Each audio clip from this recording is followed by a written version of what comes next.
right here on 100.9 KPEG.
Well, good evening and welcome to the KPEG Game of the Week. Tonight, the Lompoc Braves play host to the Arroyo Grande Eagles.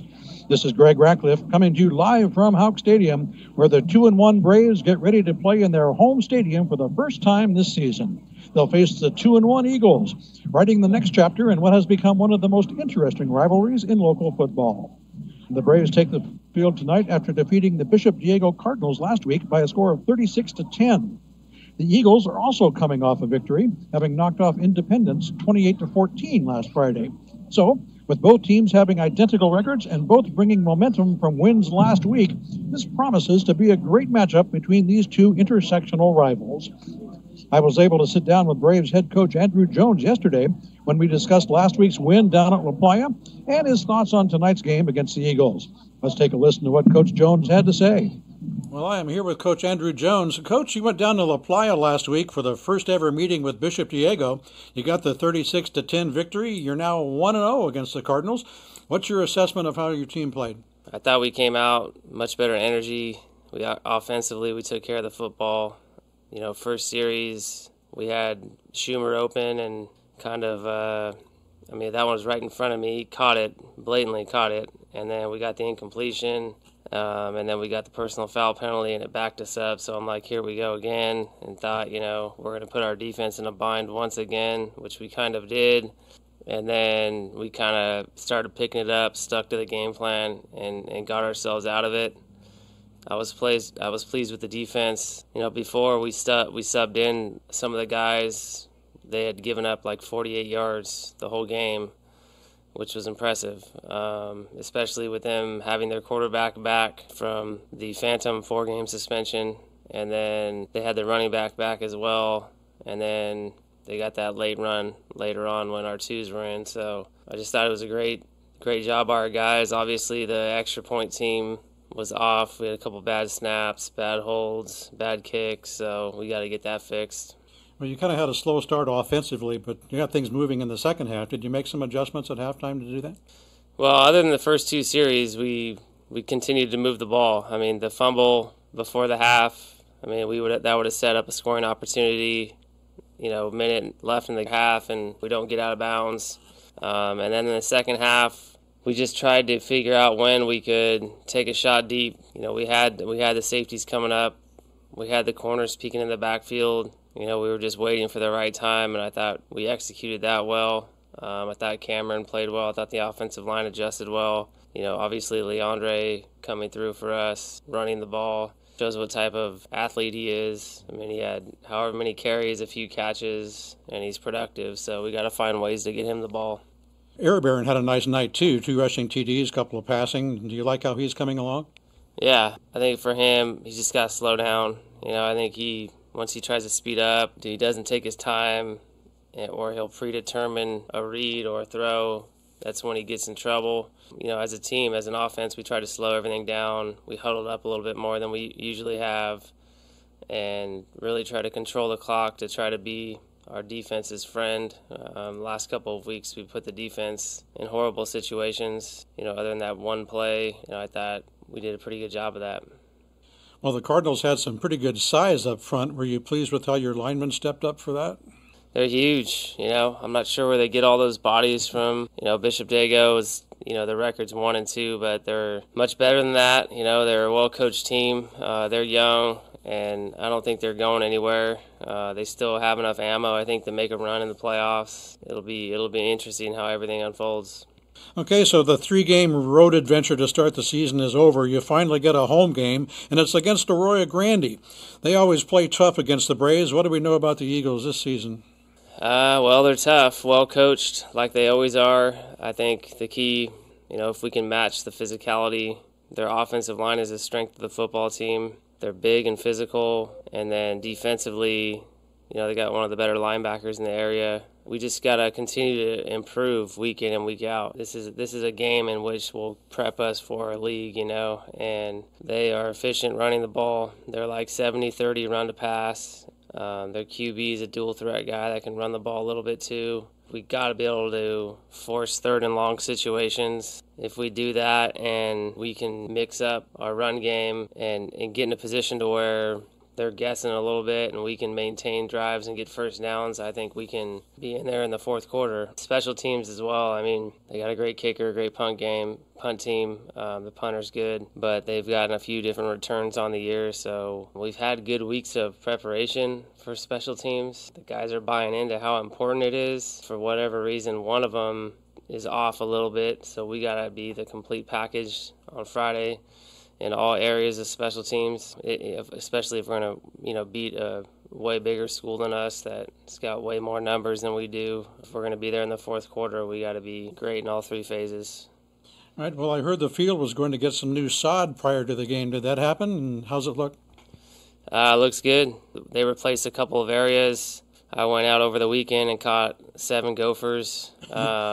It's flatter. They're going to roll it. It will be way better than some fields I've played on as a coach and a player. So it'll be safe. It'll be reasonable. But I've been to Centennial Compton. I've been to Nordhoff. I've been to some places that were atrocious. So it'll be good enough to get by. But hopefully we get this bond passed in November and we can start upgrading our schools and our facilities, and we're the only district in the county without a bond. And take a look around. Look at the ceiling in here. There's mold. These tiles are 80 years old. It's ridiculous. And for some reason, all of us educators, everybody around here, we've been outsmarted by a bunch of burrowing animals, and it's irritating. Well, these tiles were here when I was going to school here, so.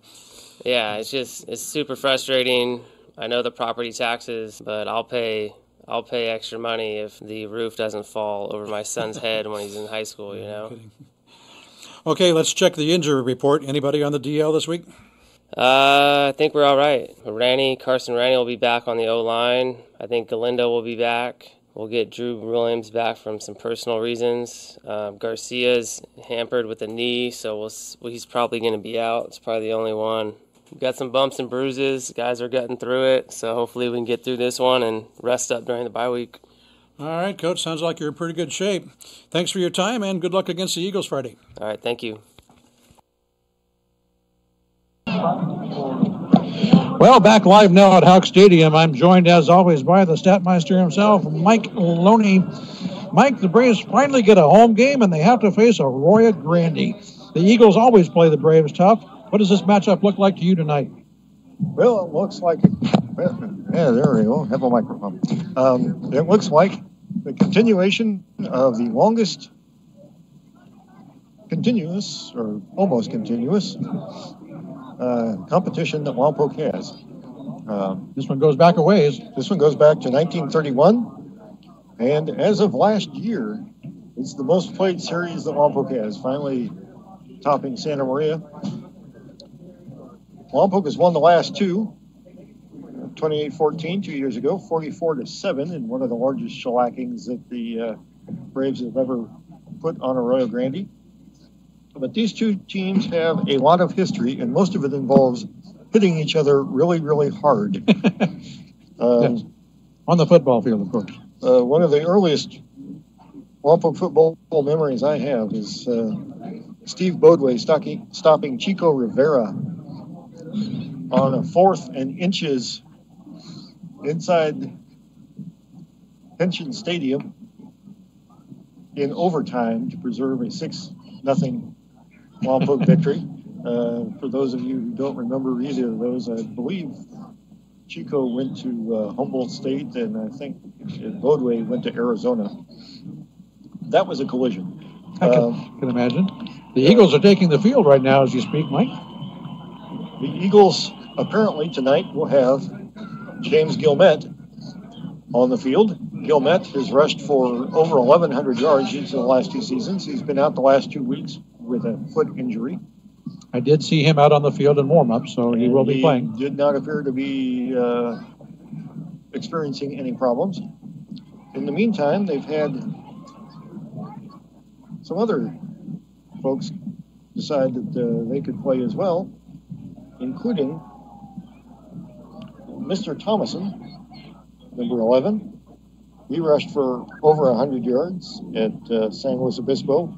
Got 60 yards against Helix on 14 carries, and then 114 against Independence. Arroyo Grande won their first and third game. They got thumped pretty good by Helix, but Helix is really good. Doesn't everybody get thumped really good by Helix? Pretty much. Yeah. Helix is currently ranked second in the San Diego section. Speaking if that name sounds a little familiar to it, they have an alumnus named Marcus Allen, who was pretty good. Yeah, I remember him. Ranking-wise, the Braves went into their game against Bishop Diego last week at number 16. 16 in the division. They've moved up to 11 this week.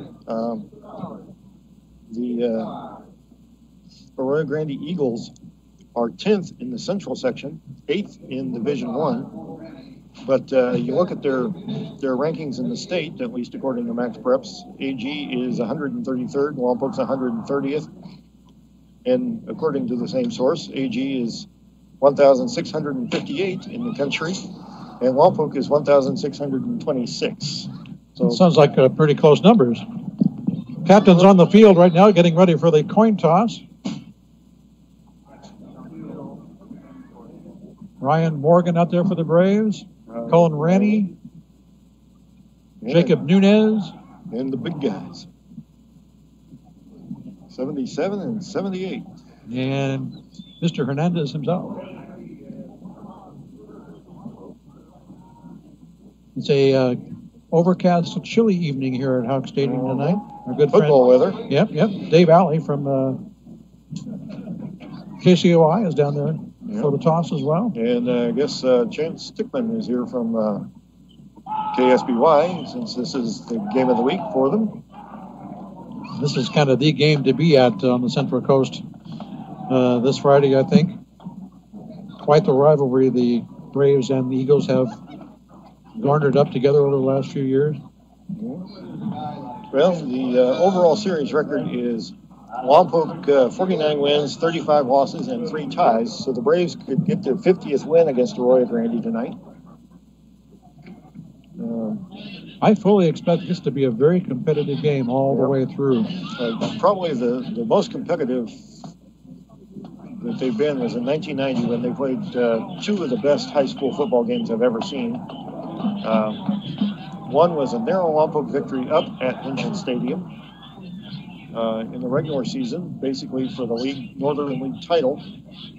Basically saved by a leaping Daniel Lamas, who was a high jumper right at the sticks for a first down late in the game. And then, of course, who can forget Napoleon Kaufman getting 17 yards on 4th and 16 to set up a touchdown to win the CIF championship 12-7. That one I remember very well.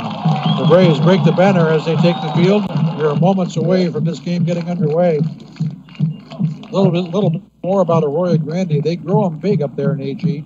Yeah. If, looking at their roster, they got 18 players that weigh over 200 pounds, and 3 of them are over 300 pounds. So they have a little more size depth, but Bishop Diego had 5 guys last week who were 292 or bigger, including a guy who was 350. And that's one of the things that impressed me most about last week's win for the Braves was the way they were able to handle that size up front. And just The only stuff on the floor all over the place. So. The bad news is they're going to have to do the same thing all over again tonight. We'll let Mike pick up his stuff, and we are just about to get underway.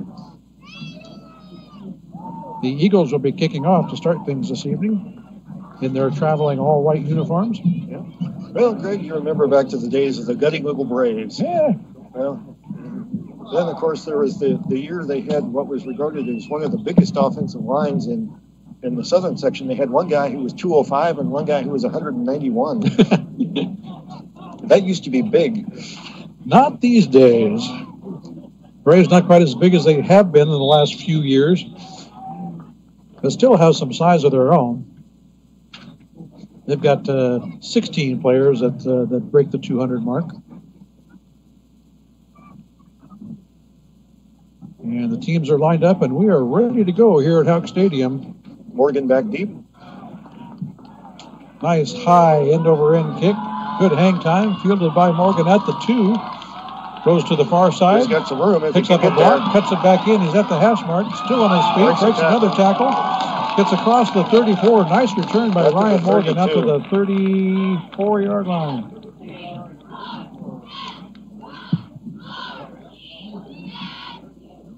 I like the way he plays this game. First and 10 Braves after about a 32-yard return. And there's a flag, right? There is a flag all the way back at the 18. This one's coming back. So much for the wonderful field position. Get the official signal there. Holding and Braves on the return. It's going to move the ball all the way back inside the 10 to the 9-yard line. So from the 34, we go back to the 9, and that's where the Braves will start their first possession of the evening. That's not the start that Jonesy wanted. No. Of course, looking at it from the optimistic point of view, it just means that the touchdown drive is longer. Indeed. Barron takes the first snap from under center, hands off to Leandre Coleman, who finds a little bit of a seam on the left side. Gets out to about the 14. Just shy of 5. And ankle tackled, or I should say ankle anchored. We'll give him 5 on it. 2nd and 5 for the Braves from their own 14. Braves go trips. Morgan all by himself on the far side as they go from north to south. Trips right, and another little run off a left tackle out to about the 20. Looked like Coleman again, and he picked up the first down.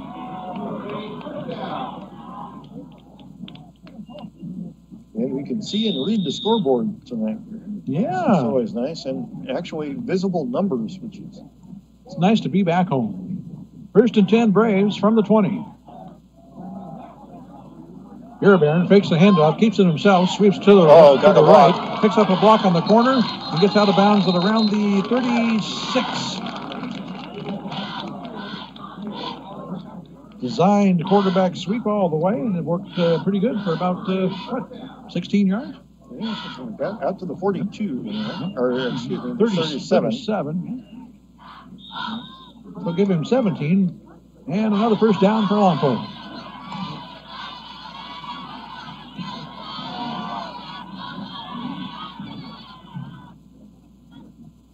Three receivers to the left side this time.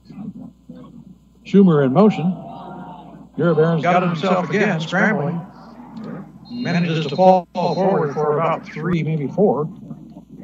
Across the 40 to the 41. That was designed to go left, and a couple guys didn't get their blocks, and so he was improvising and came close to breaking it, but couldn't quite get there. Good job under the circumstances. Pickup of 4, call it 2nd and 6 for the Braves from their own 41. Just underway here. First quarter, no score from Houck Stadium. To right side. Coleman takes the handoff. He'll be just shy of the 45. Indeed, about a ball length short of the 45-yard line. It'll be 3rd down and about 3. 2.5. Nice contingent of AG fans across the way as well tonight. Made the trip down. And a full house here on the home side of the field. Third down, Coleman.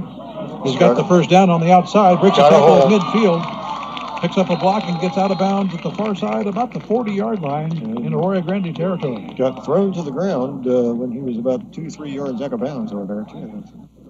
No flag, however. Something to keep an eye on. They'll spot it at the 41. First down, Braves from there. Lompoc moving the ball fairly freely so far. Yeah. Feed to Coleman. Barron moves some guys around in the backfield, goes under center. High formation, fakes it to Coleman, sweeps to his right, and throws incomplete. First pass of the night, intended for Declan Sparrow. Little overthrown, incomplete.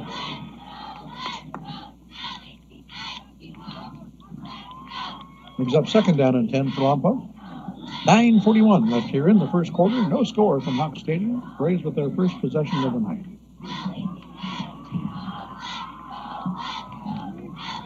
Schumer will come out wide to the right. Barron from the shotgun. Give it to Morgan, motioning across the backfield. He'll get inside the 40 to about the 37-yard line.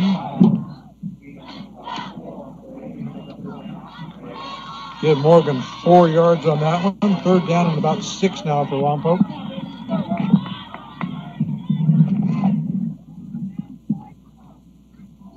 And we'll see an indication of whether or not the Braves are going to be going for it on fourth down here. If it comes to that, because of their play call here on third. Fake to Coleman. Quick screen out here to the near side. Complete, but down to his knees goes Andrew Galindo after the catch. Yep, Tried to make the cut to go upfield and lost his footing. Yep, and we'll see how much the turf monster gets folks tonight. Field recently resodded. This sod is 1 week old, and it looks really nice, I have to admit. But we'll see how stable it is. The Braves lining up to punt. One man deep back at the 10 for the Declan Eagles. Sparrow is also the backup quarterback. So. Nice high kick. And will take a bounce and roll into the end zone for the touchback. Bounced at about the 5. And then roll back. So the Eagles will take over at first and 10 at their own 20-yard line. 8:24 left here in the first. It's the Braves nothing, and the Eagles coming to bat, so to speak. Well, at least the Braves were able to move the ball to a certain extent. So we'll take a look at the Arroyo Grande Eagles on offense for the first time this evening. 4 receivers, 2 to either side, and they'll run it right up the gut. And Steven Vargas powers his way across the 35, close to the 40-yard line. We'll put it at the 39 for a big run. Well, obviously, Braves cannot put up with that a lot tonight. Steven Vargas, 5'11", 215 pounds, so he's a load. They're not tiny. First 10 Eagles from their own 39, right up to the line with no huddle. Quick pass to the far side, incomplete. Yeah, they have not been terribly successful throwing the ball this season, and coming into the game 11 of 30.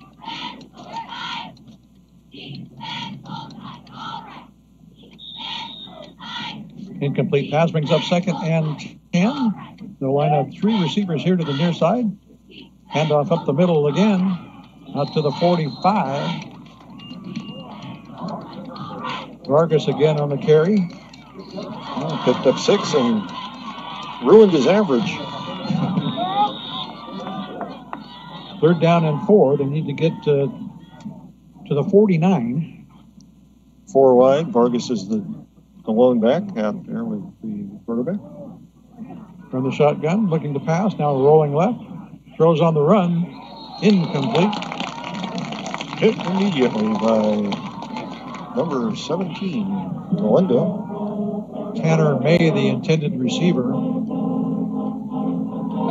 And the Braves defense comes up with the stop. It gave up 1 first down. Then they'll force the Eagles to punt the ball away. Ryan Morgan back just inside his own 20.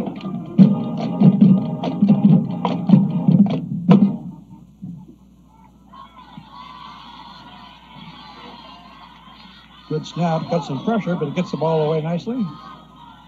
Morgan fields it on the run at the 20-yard line. He's tackled immediately. Did a really good job of angling it to the far side, the east side, and there was coverage there. Morgan had to kind of catch that one over his shoulder, and he was backpedaling a little bit. Ended up at the 18-yard line is where they'll spot it. That's where the Braves will be. 1st and 10 with 7:29 remaining here in the scoreless first quarter.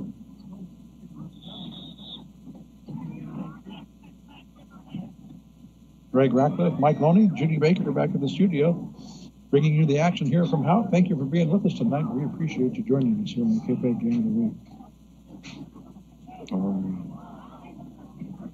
KPEG 100.9. Beer Baron fakes the handoff, sweeps right, and finds a little bit of a seam. Gets out to about the 22, maybe the 23. Kind of a quarterback keeper follow. He faked it to Galindo, who was coming in motion, and then followed him. And I think if giving it to Galindo, he might have gone quite a ways further because he was poking around for somebody. Let's give them 5 on that one. 2nd and 5 for the Braves. 3 receivers up top. 1 to the near side. Take him to the ground game. Coleman trying to find some room on the near side. Doesn't get much, if anything. Well, picked up about 3 on that last surge. Okay.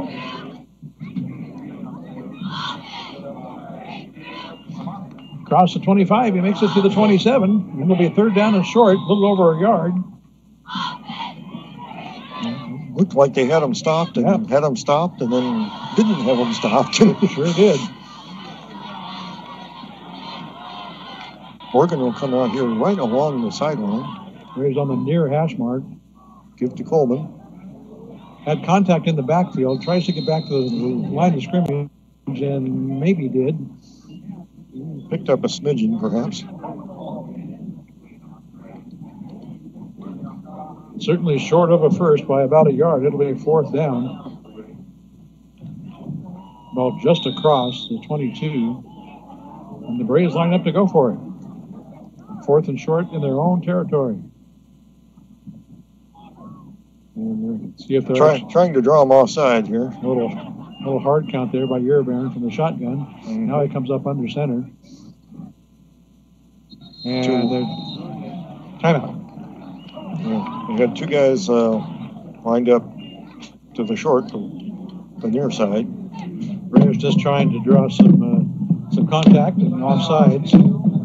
Unsuccessful on that, so they'll call a timeout. They'll come back and probably punt this one away. You are listening to the KPEG Game of the Week right here on 100.9 FM KPEG. And KTNK 1410 AM on the Braves Radio Network.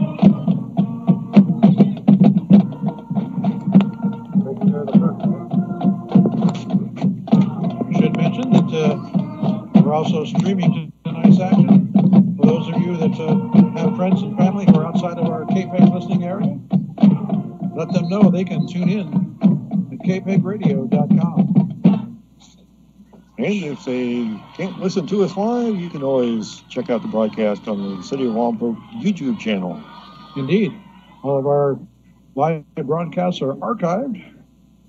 Just go to YouTube, look up City of Lompoc, and you'll find us right there.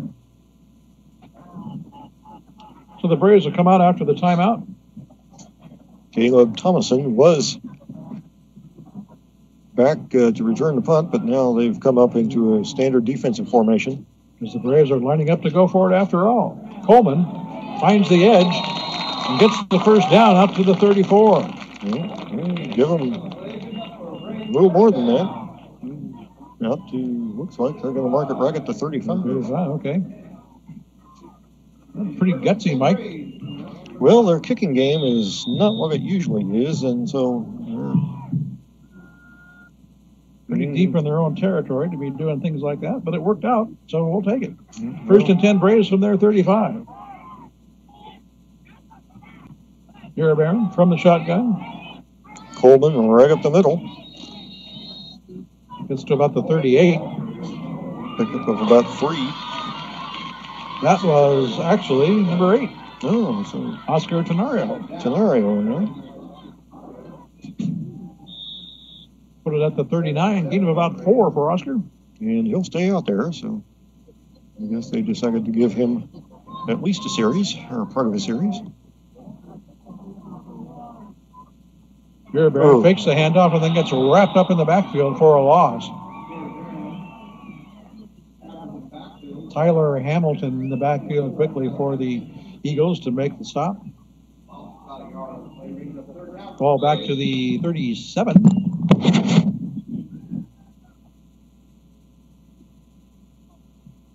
And it'll be 3rd down and 8.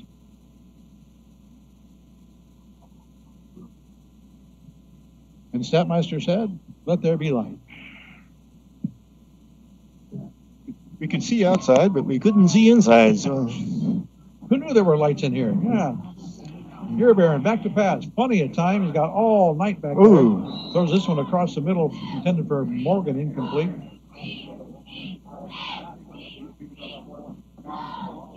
There are actually more defenders than there were receivers in the general vicinity. So the Braves will come up empty on this one. It'll be 4th down and about 8. And they'll have to punt this one away.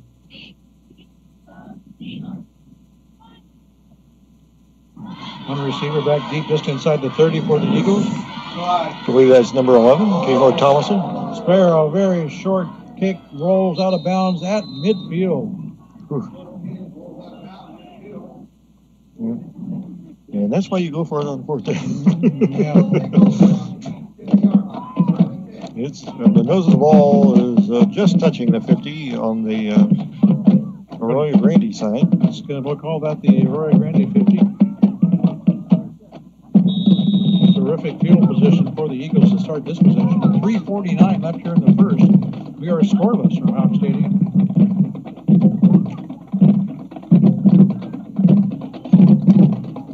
Eagles will send one receiver up top wide. To the ground game they go. Oh, that's Gilmet. James Gilmet picks up about 5. It's down to the Brave 45. Gilmet, a 6 foot, 210-pound senior.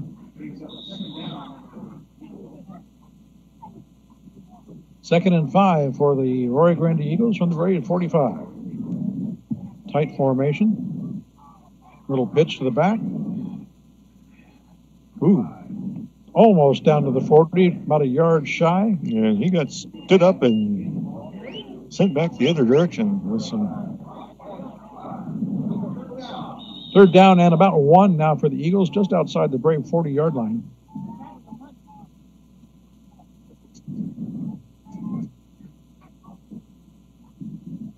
Two receivers up top.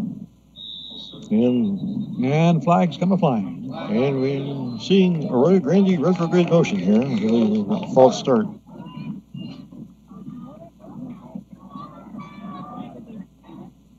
First penalty against the Eagles of the night. Moves the ball back to the Brave 46. Still 3rd down. 3rd and 6 now. 2:45 left here in the first. Clock rolling. One receiver to either side for the Eagles. Operating out of the shotgun. Now they bring Gilmet over into a wing position as a blocker. Little swing pass. Vargas has got it. He'll get down to about the 42. Gets most of the penalty yardage back. He'll be shy of a 1st down, up by a couple. 4th down and a short 2 for Arroyo Grande. And looks like we have a timeout. Timeout to Eagles to talk it over. You are listening to the Game of the Week right here on your home for local sports, 100.9 KPEG. On the Braves Radio Network. That's Mike. I'm Greg. Judy's back at the studio. Thank you so much for joining us tonight. We appreciate you being with us here in the Lompoc Rays home opener here in the 2018 football season. Kind of about where the season used to start. Yes, I was thinking about that earlier. This is one of the First Friday after Labor Day used to be. And this is generally the first game of the year for the Braves recently, playing the Arroyo Grande Eagles. It's usually their week 0 game. This time it's game number 4 in week 3. First time in a while that the Braves have played an intersection game. Since Arroyo Grande is now in the Central section. Division 1 of the Central section, we might add. So, ranked 8th in the division. 10th in the section. So the Eagles will come out to go for it on 4th and short. Pitched it to Gilmet. Gilmet trying to get to the corner, does so, breaks through the line and gets a hole out to about the 34-yard line. Initially stopped in the backfield, kept those legs moving, found a little crease, and picked up about 7. So first down, Eagles, the ball just inside the Brave 35-yard line.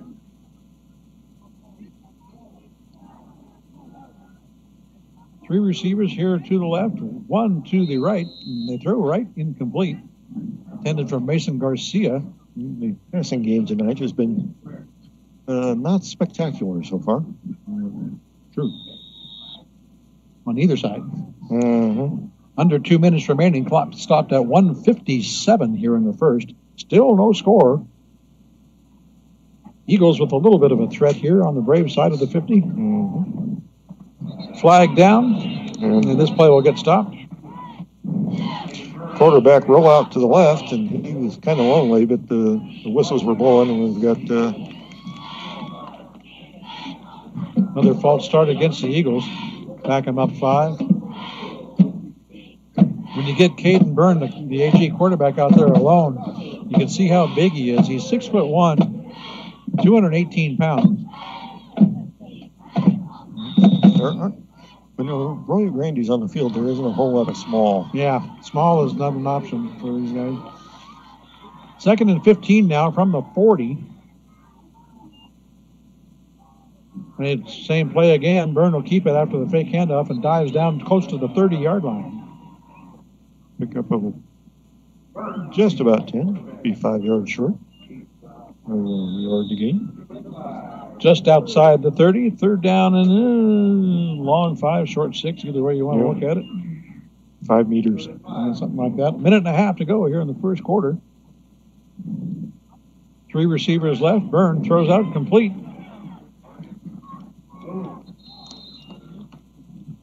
It was number 3, Tanner May, with the catch and run, and he's going to get a first down for Arroyo Grande at the Lompoc 24. And we have a complete pass, Greg. Hey.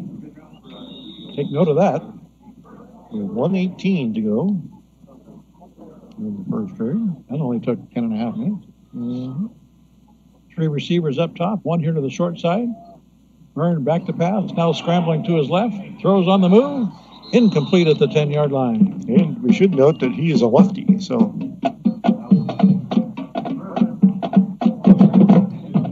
Intended for number 87 of the Eagles. That was Mason Garcia. Garcia, one of the primary receivers on the 8-8 passing attack. And he was being covered by number 11, Anthony Casillas. 2nd and 10.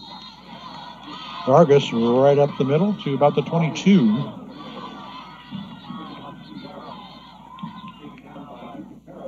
Got about 2. It'll be a 3rd down and about 8 now for the Eagles. Under a minute remaining here in the first. Lucatero on the stop.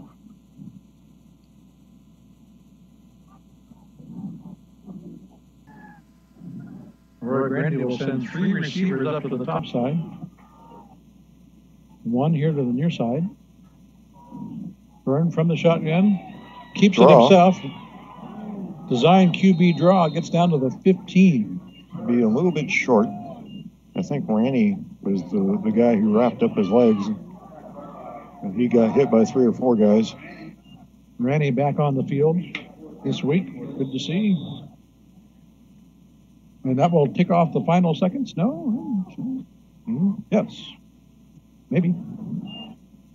Yes, the final seconds of the quarter will go tick away, and we are going to come up 12 minutes in a scoreless game, Mike. Yeah. One quarter done here at Hawk Stadium. Our score is Lompoc nothing, Arroyo Grande nothing. You're listening to the Game of the Week right here on your home for local sports, 100.9 KPEG. On the Braves Radio Network. Greg Ratcliffe, Mike Loney, Judy Baker bringing you the action tonight. A beautiful evening for football. Thank you for joining us. Next week, we'll be back on the air on Friday night. The Lompoc Braves will be taking the week off for their bye week. So we will be visiting our friends on the Mesa as Buena comes to Hawk Stadium to take on the Cabrillo Conquistadors. It should be interesting. This will be a fun one. Join us at 6:45 for pregame.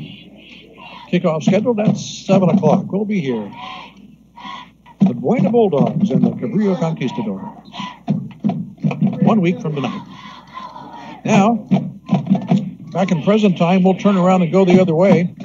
The white-clad Eagles now traveling from left to right on your radio dial. Fourth and short, and they will go for it. And they will get it as Byrne keeps it himself. And finally gets taken down.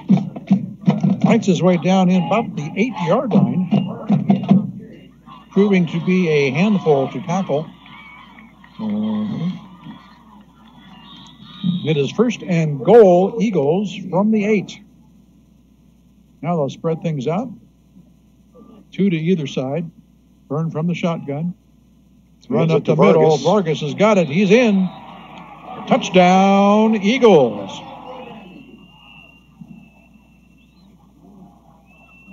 With a couple of fourth down conversions, the Arroyo Grande Eagles punch it in first. They're on the board. It's 6-0 AG. Yeah, I don't think we're going to see much beyond some pretty basic football tonight. Point after coming up. Thomason is the holder.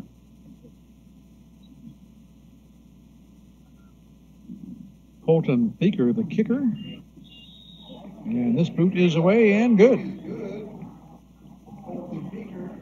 So with 11:37 left here in the second quarter, our score is now Arroyo Grande 7, Lompoc nothing. You're listening to the Game of the Week right here on your home for local sports, 100.9 KPEG. That was a fairly impressive drive by Arroyo Grande, Mike. Put together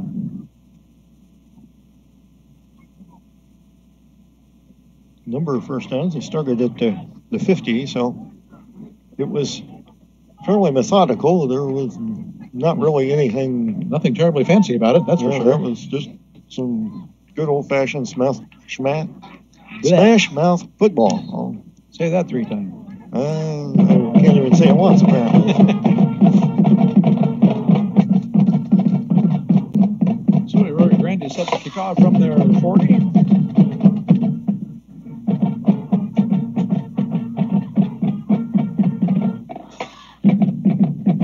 Tell you, the bleachers here at Hawk Stadium are pretty much packed here on the home side. Blue and white as far as the eye can see. And a couple hundred folks across the way from AG made the trip as well. So well-attended event here tonight.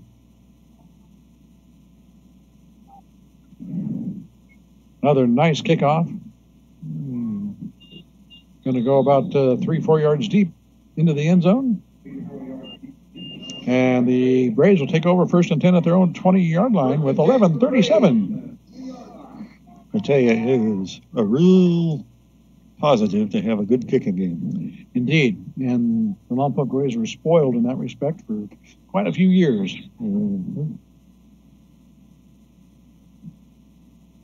So the Braves back on offense. They'll send 2 receivers to either side. 11:37. Bearbairn from the shotgun. Hands off. 2. Number 32. 32. That's Drew Williams, a 5'10", 175-pound, usually fullback, but gets out to about the 26. Gain of 6.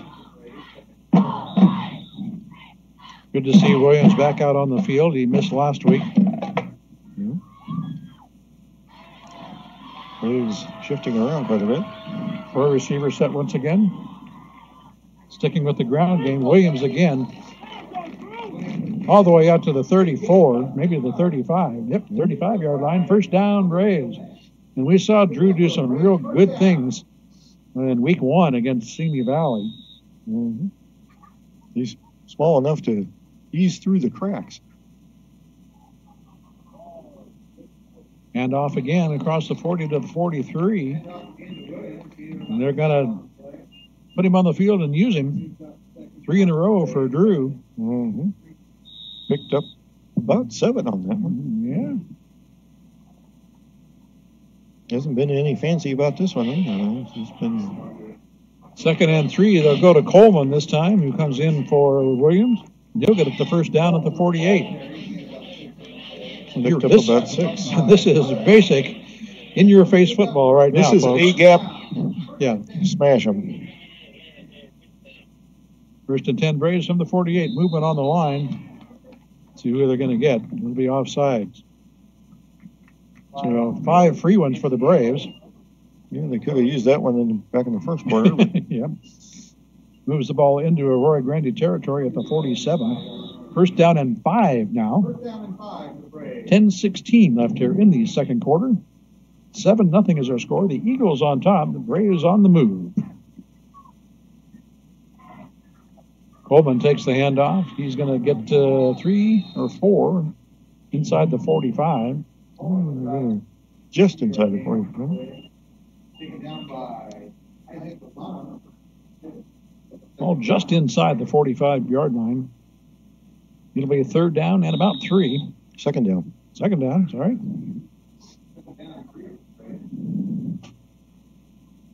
Let's not give away any downs unless we have to. Mm-hmm.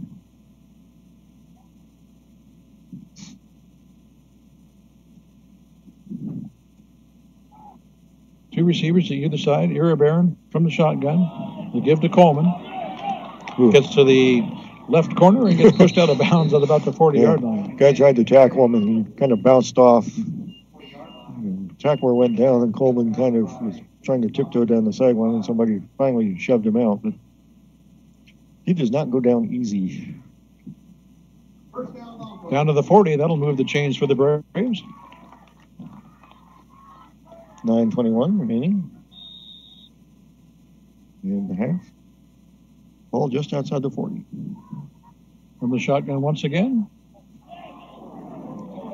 Williams, I believe, gets stood up straight at about the 38-yard line. He got absolutely smacked by a guy wearing number 28, and we don't have anybody of that number on the roster. Oh. Russell Farrell, it says over here on this one. Ah, okay. 2nd and 8 after a gain of 2. Iribarren scrambling for his life and is going to get wrapped up at the line of scrimmage. There's a flag down in the backfield, however. Yeah, and it's going to be holding. Holding Braves, you're right. That one had hold written all over it. Yeah. Iribarren dropped back to throw and got pressure pretty quick, and he scrambled outside, but the pressure suddenly disappeared. Now march this one back to the Braves side of the 50, all the way back to the 47-yard line.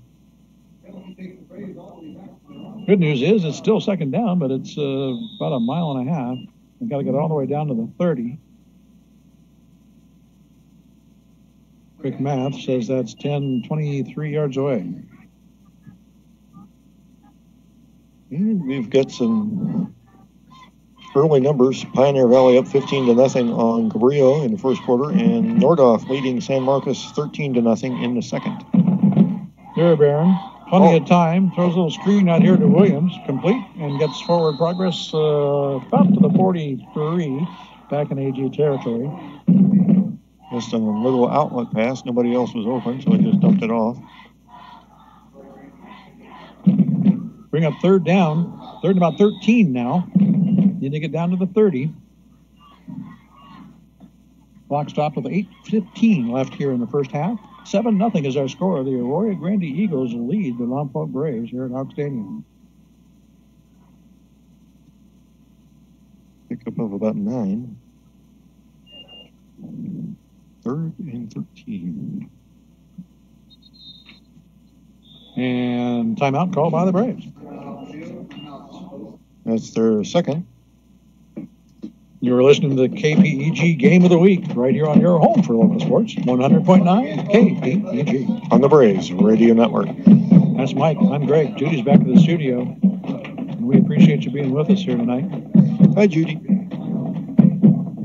We better do our special hello here tonight. Yeah. Not only to Judy, but we got some folks back, some special listeners. We got to say hi to Izzy and to Mikey, and to Coco, and to Buddy.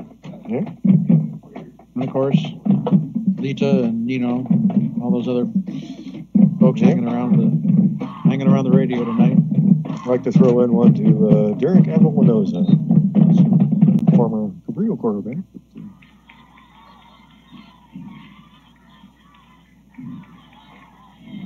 Don't forget, you can tune in at kpegradio.com as well.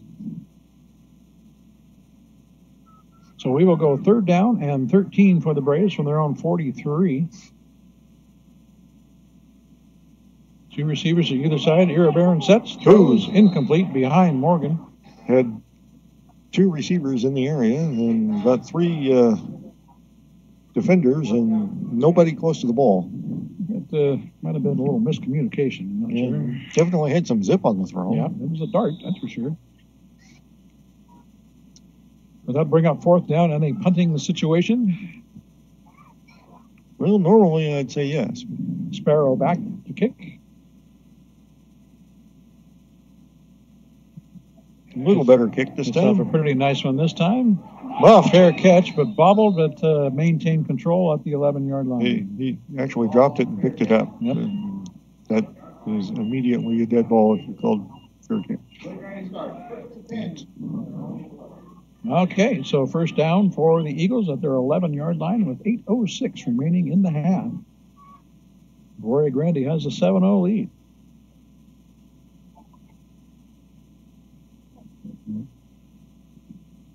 We knew this was going to be a tough one. The Arroyo Grande Eagles always play the Braves tough.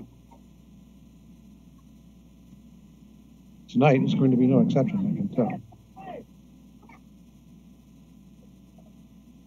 Eagles stick with the ground game to start things off here. Look about 4, 3. Vargas on the carry. Going to give him 3 yards out to the 14.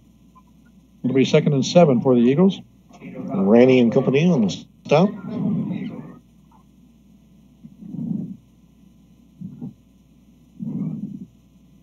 Two receivers here to the home side of the field. Inside again and nothing. Stacked up by a whole host of Braves. Big blue wave got him. Juan DeLuna right there in the middle of that. No gain. 3rd down and 7 from the 14-yard line. What an opportune time for a turnover, right? Excellent time for a turnover. Not that there's ever a bad time for a turnover. 3 receivers up top. 1 here to the near side. Looking to pass all the way. Crossing pad. Intercepted at the 41-yard line. You called it, Greg. Yep. Number 17, Johnny Galindo.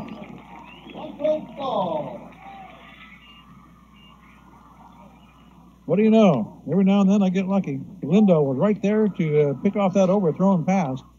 Go down and pick right off the grass. Yeah, really nice job going down to get that one because it was well overthrown and he had to go a long way to get there. First turnover of the game. Goes Lompoc's way. It's 1st down Braves from their own 41 now. With 7:01 to go. That might be the spark they need. Let's see. First drive, they've started in Eagle territory.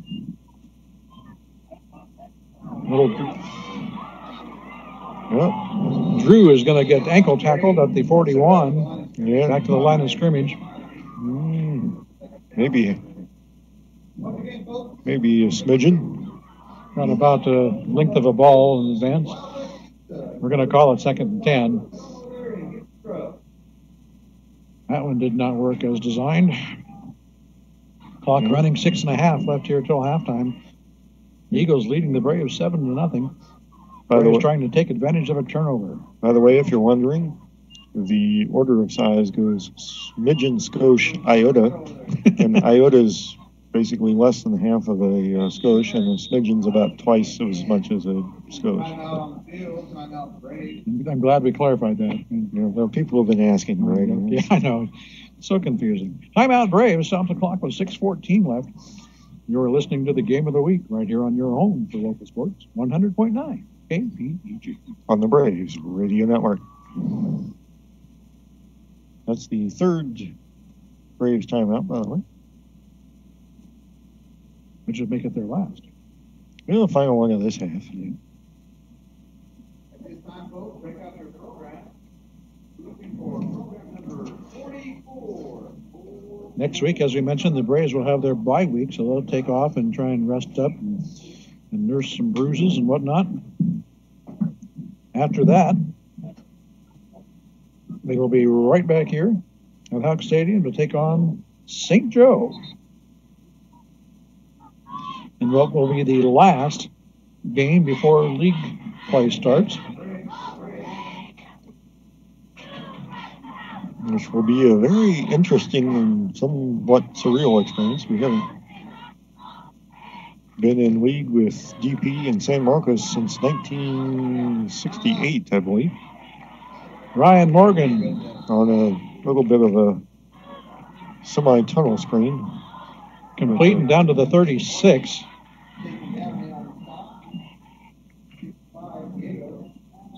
Put it at the 46. We're going to call it 3rd down and about 5 for the Braves.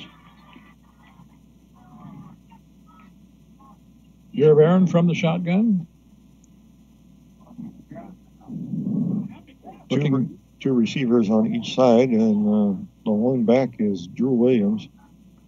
Taking a lot of time to get this play underway. We're out of timeouts. Fake to Williams, throw across. Oh! Incomplete off the hands of Joe Schumer coming across. Yeah, and Schumer and Morgan were both kind of trying to occupy the same area, and I think they both thought it was intended for them. And they were both kind of open. Yeah. Pass just off the mark a little bit. It'll be 4th down and 5. Braves keeping the offense out there on the Eagle 36-yard line. Clock stopped with 5:29 left in the half.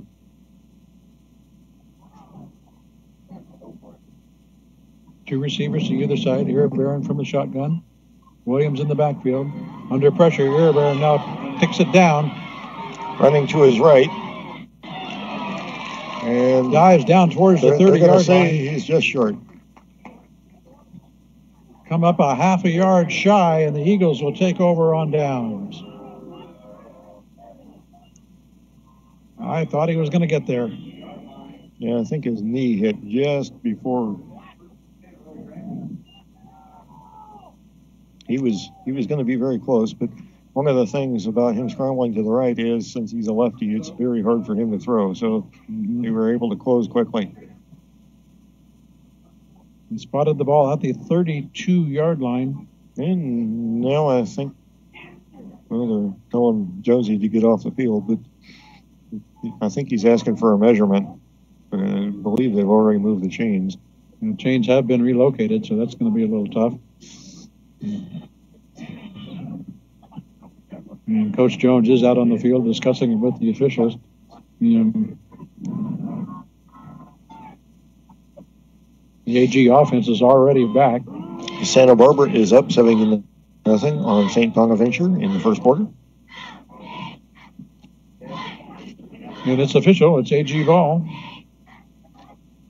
Try to run game up the middle for absolutely nothing. It was Gilmet. And he was met. Yes, he was. Corrales, I think, was the guy who corralled him. Loss of a yard or so. Back to the 31. It'll be 2nd and 11 for the Eagles. Clock running, under 5 minutes remaining here in the first half. AG with the 7-0 lead. And they are in absolutely no hurry. Byrne keeps it himself after the fake handoff and rumbles his way out to about the 38. And I do mean rumble. Yeah. Finally tackled by Grande. Caden Byrne is big and strong, but he's not going to outrun much. No. Pickup of about 7, so 3rd and 4. Short 4.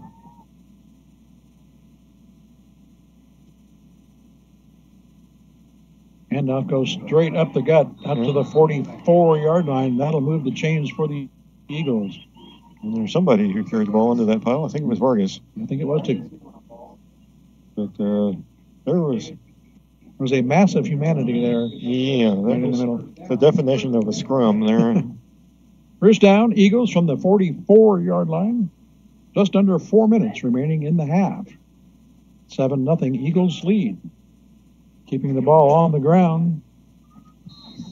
This time, Gilmet gets out to the 49. 48.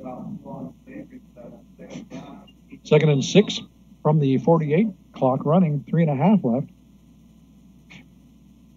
It has been a pretty quick-paced first half here. Byrne under center, fakes the handoff, follows the blocker, big gap, and he's in the secondary all by himself. One man to outrun, angles to the corner, touchdown, Eagles. Schumer was the cornerback on the far side, tried to catch him, and that's a long way to go. He had to make up about 25 yards. Caden Byrne busts through the line, found himself alone with nothing but green in front of him to the end zone. And 3:12 remaining on the clock here in the first half. Point after coming up.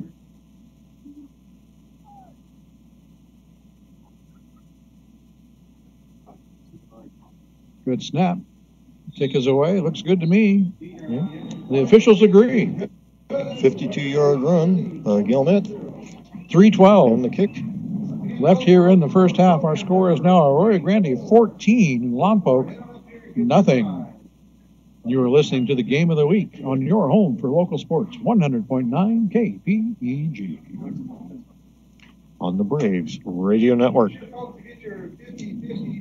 And you look at that, Mike, and think back just a few plays earlier when Iribarren came up a yard shy of a first down. Yeah. And they've been just a little bit shy on a couple of plays.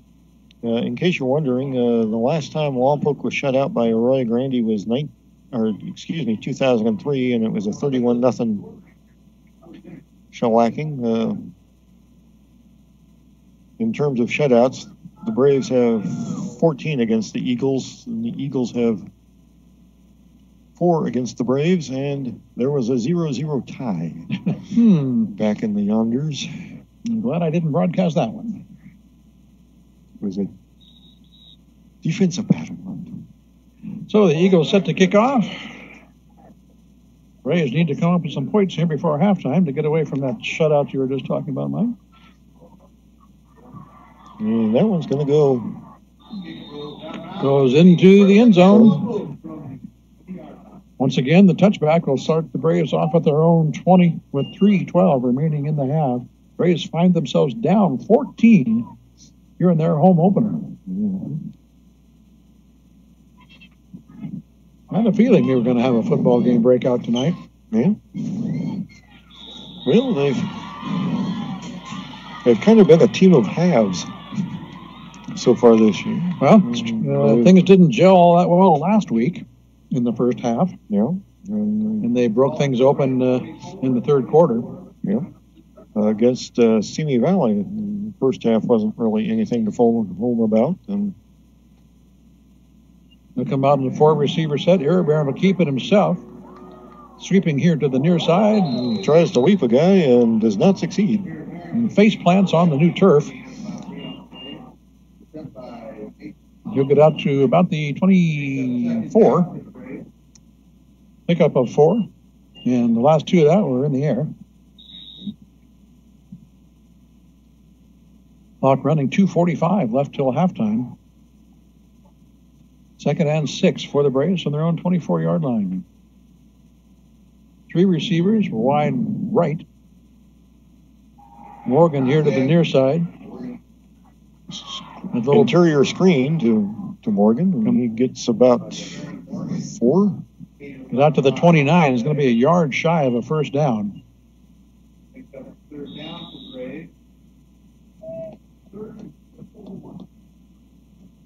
2 to either side. Iribarren from the shotgun gives it to Coleman. And Coleman he'll find his way into first down territory. Crash into people. He does that. Where are they going to spot this one? The 33, just over the 32. First down Braves from there. 2:07 remaining in the half. 4 receivers again. Drew Williams. He's going to get tackled in the backfield trying to get to the right corner. He's going to be dropped for a nice loss back to the 30.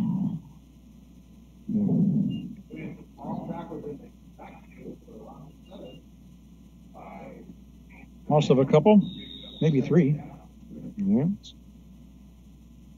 Well, just inside the 30-yard line. Kind of a long 3. Yeah, we'll call it second and a bunch. And minute 37 and rolling.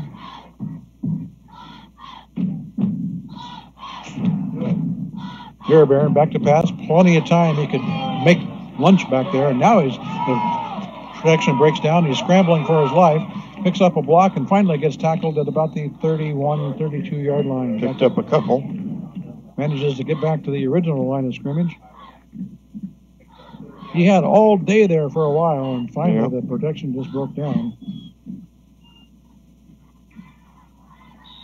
3rd and 10 from the 32. Clock running 1 minute remaining in the half. Well, this would be a great time for a quick streak. I like it. 2 receivers. Everybody's going down the field. Throw down the middle. He's got Morgan if he can get there. Incomplete at the 30. Morgan was running down the sideline wide open in the pass a little bit more towards the center of the field, and Morgan had to come over and break it up. But if he'd been able to get it out to Morgan, he was gone.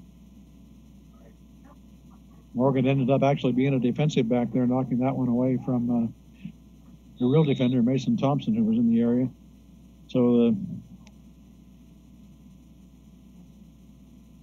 incomplete pass brings up 4th down and 10, and the Braves will be forced to punt.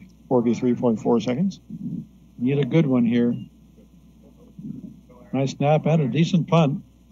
Nice high kick. Fielded at the 35. Got a little bit of room down the far sideline and out of bounds close to midfield. See where he stepped out of bounds, right around the 50.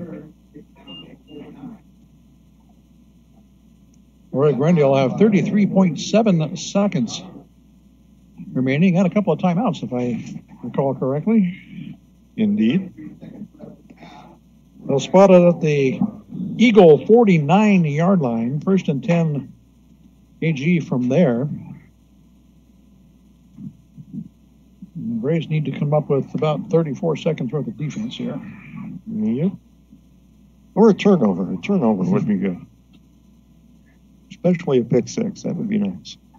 Byrne from the shotgun bobbles the snap, picks it up, flag down as Byrne scrambles left. Ball is, he threw it incomplete. Just jumped it away. Penalty flag down at the line of scrimmage. Calling the play an incomplete pass.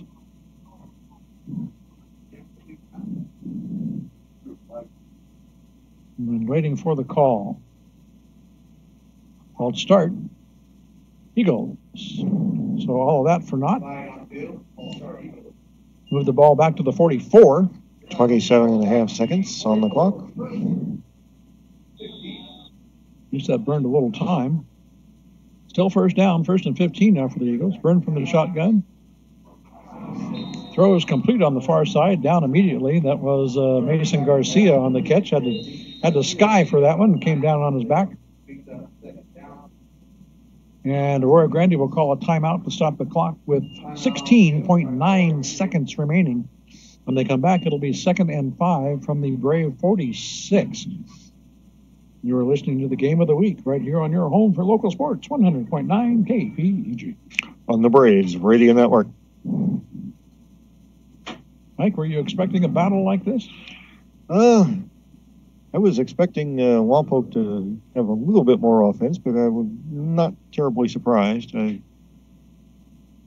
Braves have been able to move the ball some, but they haven't been able to march down the field and put points on the board, which is where the kicking game has really hurt them tonight, because Arroyo Grande has been able to pin them deep on each of their possessions.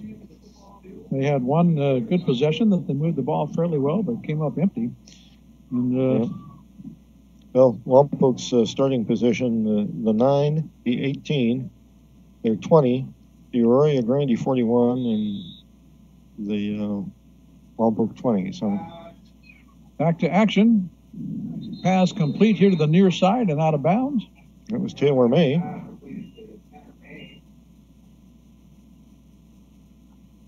Spotted at the 38-yard line. The Eagles up to the line very quickly. First down, Eagles. 11 seconds. Clock now running, and they'll spike it to stop the clock. Clock stop was 6.2 ticks remaining on the clock. They've got maybe one shot at the end zone. It's 14-0, Arroyo Grande leading. And they're trying to get a little more before the halftime break. And they would really like to beat the Braves, especially after last year. That was that 44-7 debacle did not set well with them. Well, the Eagles of last year were not the Eagles that we're accustomed to. This year, they're Eagles again. Byrne on the keeper. Interesting call. Flag down. Byrne still on his feet. And he'll get tackled inside the 25-yard line, but we'll check the flag. And that will burn the clock. And it's going to be a holding. Eagles declined, and that will end the half. So an interesting call there. They didn't take a chuck down to the end zone. They gave Byrne the ball, because he did it once before. Yeah. Came up a little short that time. He got down to about the 17. So holding call would have negated it anyway. We are done with the first half here at Hawk Stadium, folks. It's Arroyo Grande 14 and Lompoc nothing. We're going to take 15 minutes to enjoy the band, and we will send you back to the studio for some pertinent information and things going on around the Lompoc Valley, and we'll see you back for the second half in about 15. You are listening to the Game of the Week on your home for local sports, 100.9 KPEG. On the Braves Radio Network.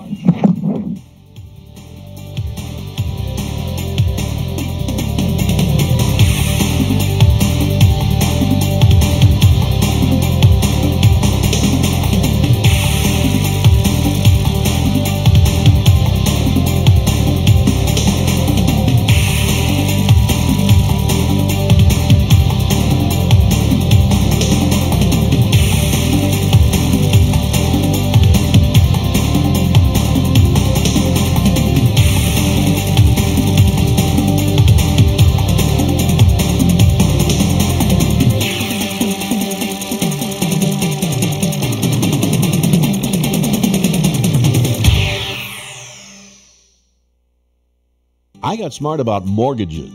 Now, it's my house I go home to. I got smart about college. Now my kid's off to a great start.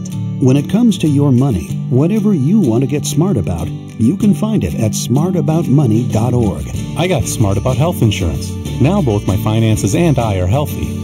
Smartaboutmoney.org is a free online resource from the National Endowment for Financial Education. We're an independent nonprofit foundation dedicated to helping people just like you get sound information about money. I got smart about protecting my job. Now, I'm doing better than ever. For everything from how to build an emergency fund to how to deal with job uncertainty, smartaboutmoney.org has the answers you're looking for. I got smart about credit cards. Now paper or plastic has a whole new meaning. smartaboutmoney.org. The easy place to start when you want to get smart. Hey, football fans, do you have friends or family that live out of town but still like to follow Lompoc Valley football? Let them know that KPEG's game coverage is also streaming live on the web. Just send them to kpegradio.com and they can catch all of the action no matter where they are. That's kpegradio.com, brought to you by your home for local sports, 100.9 KPEG. By now, you've probably figured out that KPEG is not your ordinary average radio station. In fact, we're anything but ordinary.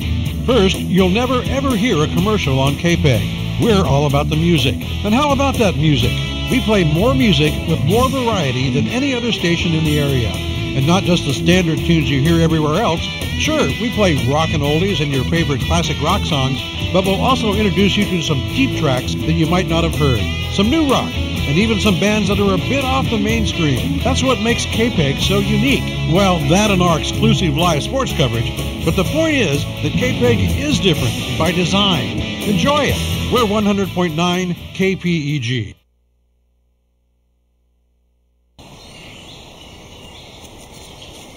Dad! Come on! Over here! Look at this, Dad! Over... Whoa. The moment my son saw a redwood tree. It's huge! Is the moment I knew that for him, You can't even see the top of that thing! even the sky has no limit. There are some moments only the forest can inspire. Find yours at discovertheforest.org. Learn about forests near you and discover cool things to do when you go, like hiking, biking, fishing, or camping. Or do your own thing when you get there with family and friends. Your moment is out there. Find it at discovertheforest.org. That's discovertheforest.org. Brought to you by the U.S. Forest Service and the Ad Council.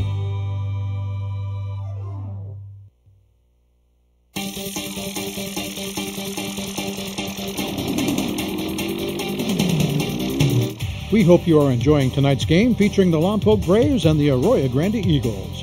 With Lompoc taking its bye week next Friday, our broadcast crew will check in with Cabrillo as the Conquistadors host the Buena Bulldogs. Join us at 6:45 for pregame, featuring an exclusive interview with Cabrillo head coach A.J. Pateras. Then get ready for the kickoff at 7 o'clock. It's the Buena Bulldogs versus the Cabrillo Conquistadors next Friday night. And it's right here on your home for local sports, 100.9 KPEG.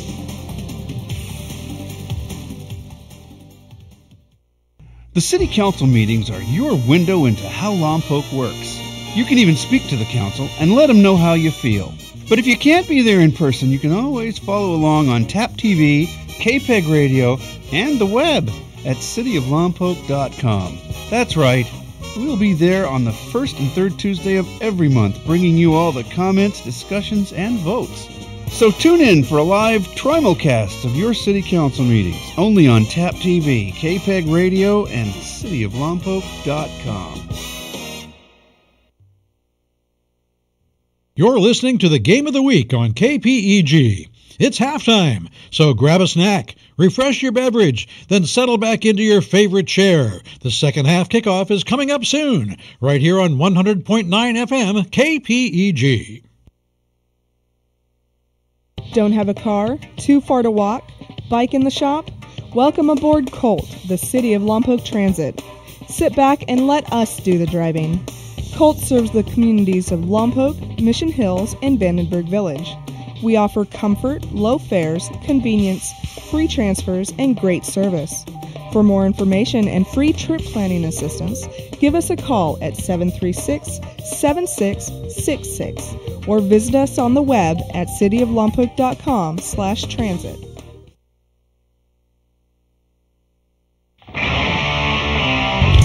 So, you want to know what's new on KPEG?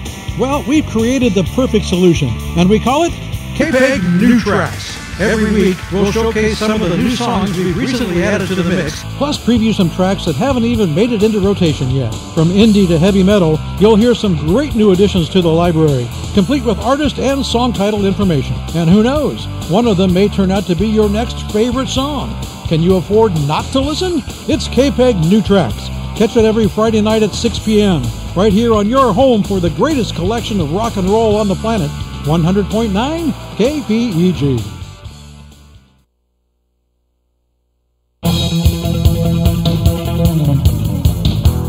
Hello, I'm Samantha Scroggin, Community Relations Manager with the City of Lompoc.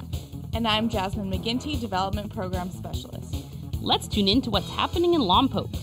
Registration is now underway for the Lompoc Recreation Youth Basketball League. This program is open to boys and girls ages 4 years old through 8th grade. The Lompoc Youth League emphasizes learning rather than competition, while boys and girls are taught the basic fundamentals of basketball. Register in person at the Anderson Recreation Center. Kids Love Soccer will start a new series running September 14th through October 19th. This non-league soccer program teaches the fundamentals of soccer for kids ages 2 to 10 years old. Lompoc Recreation's Totally 80s Family Dance Party is now open for registration. This all-ages family-friendly dance event is on Friday, September 28th. Fall has not yet officially arrived, but it's not too early to pick up an application to take part in this year's Lompoc Christmas Parade. Applications for Miracle on H Street are available at the Anderson Recreation Center and will soon be available at our recreation page at cityoflompoc.com. District elections are around the corner in Lompoc. To help inform our community about this new district election process, we've created a district elections webpage linked from cityoflompoc.com. Homework help is back at our Lompoc Library. Join us for Homework Club Tuesdays and Wednesdays from 3:30 p.m. to 5:30 p.m. Visit our City of Lompoc website at cityoflompoc.com for more information on all these great events and more. And be sure to follow the City of Lompoc on Twitter, Instagram, and Facebook for all of the latest news in the city. Thanks for joining us for this City of Lompoc news update. We'll talk to you next time when we tune in Lompoc.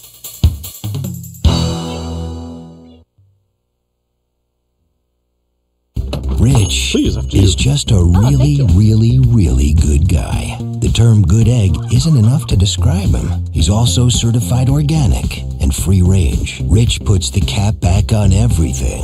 The toothpaste, the olive oil, the shampoo, everything.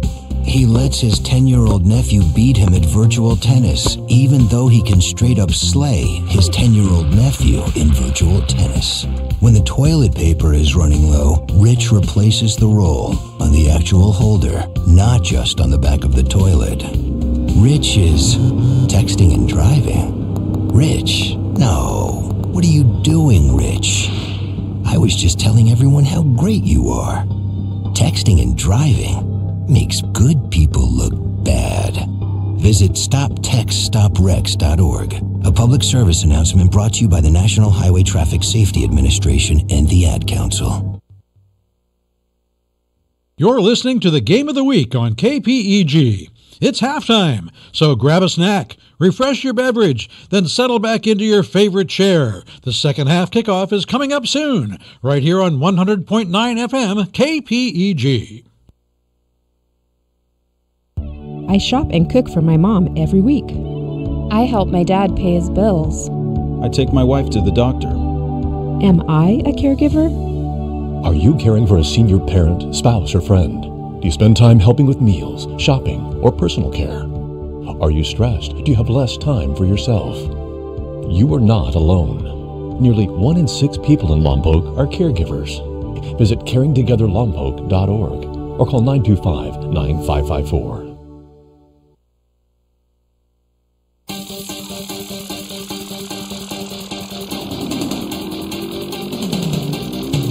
We hope you are enjoying tonight's game featuring the Lompoc Braves and the Arroyo Grande Eagles. With Lompoc taking its bye week next Friday, our broadcast crew will check in with Cabrillo as the Conquistadors host the Buena Bulldogs. Join us at 6:45 for pregame, featuring an exclusive interview with Cabrillo head coach A.J. Pateras. Then get ready for the kickoff at 7 o'clock. It's the Buena Bulldogs versus the Cabrillo Conquistadors next Friday night. And it's right here on your home for local sports, 100.9 KPEG. Dave, what are you doing? Just sending a gift to Dave 2037. Who? Me in the future. I save a little money from every paycheck as a gift to Dave 2037, so he can spend it on things like anti-gravity boots or a hologram Doberman, something cool like that. I think Dave 2037 deserves it. He worked hard. What are you getting Steve 2037? I guess I was thinking Steve 2037 would just fend for himself. Well, all right, but don't expect to be borrowing my anti-gravity boots. You want to have money in your future? You got to start saving now. Putting some money from every paycheck into a savings account or contributing to your 401k can make a big difference later. Put away a few bucks, feel like $1 million. For free ideas and easy ways to save, go to feedthepig.org. That's feedthepig.org. Hey, let's just hope Steve 2037 doesn't get his hands on a cool time machine, because he is going to come back here and knock some sense into you. This message brought to you by the American Institute of Certified Public Accountants and the Ad Council.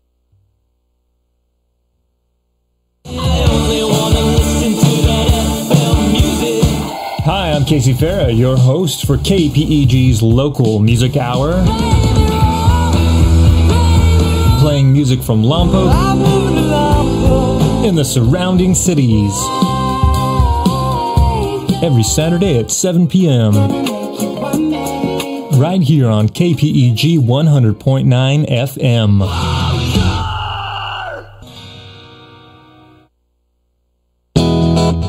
Hey Lompoc, now that your newest, bestest, most favoritist radio station is up and running, why not put us to work? If your organization has a nonprofit event or fundraiser coming up, let KPEG help spread the word.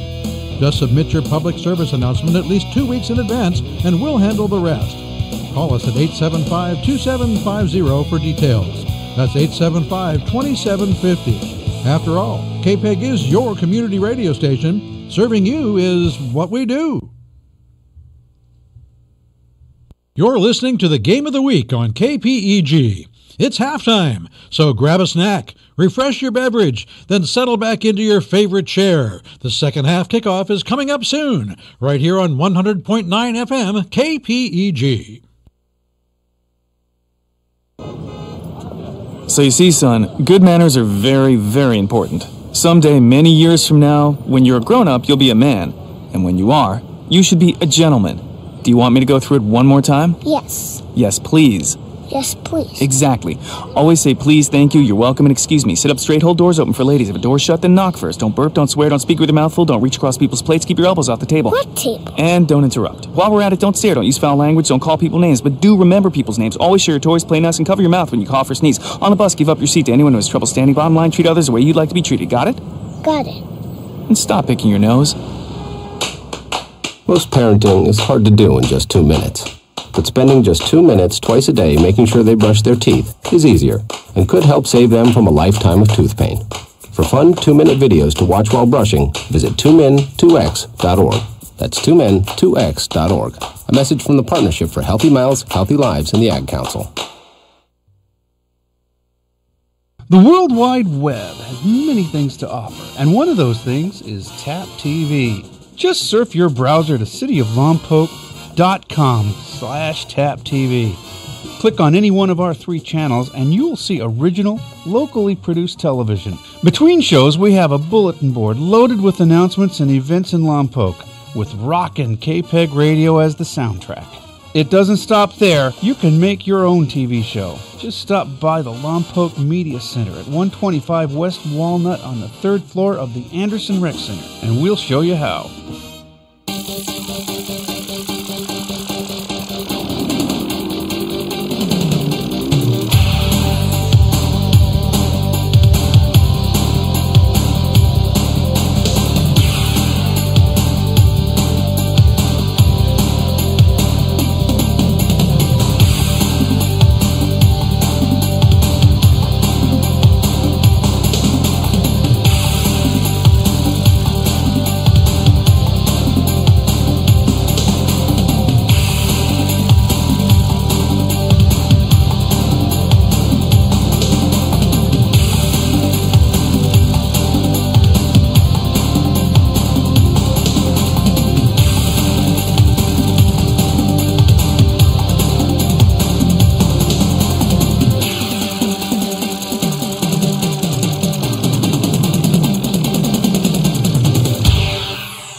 Well, welcome back to Hawk Stadium, ladies and gentlemen.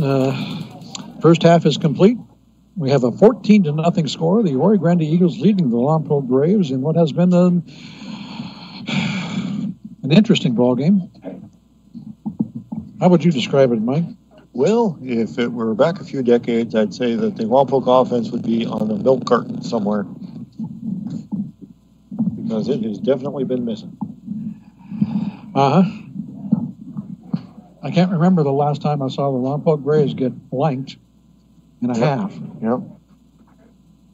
And I've been doing this for a long time. Indeed.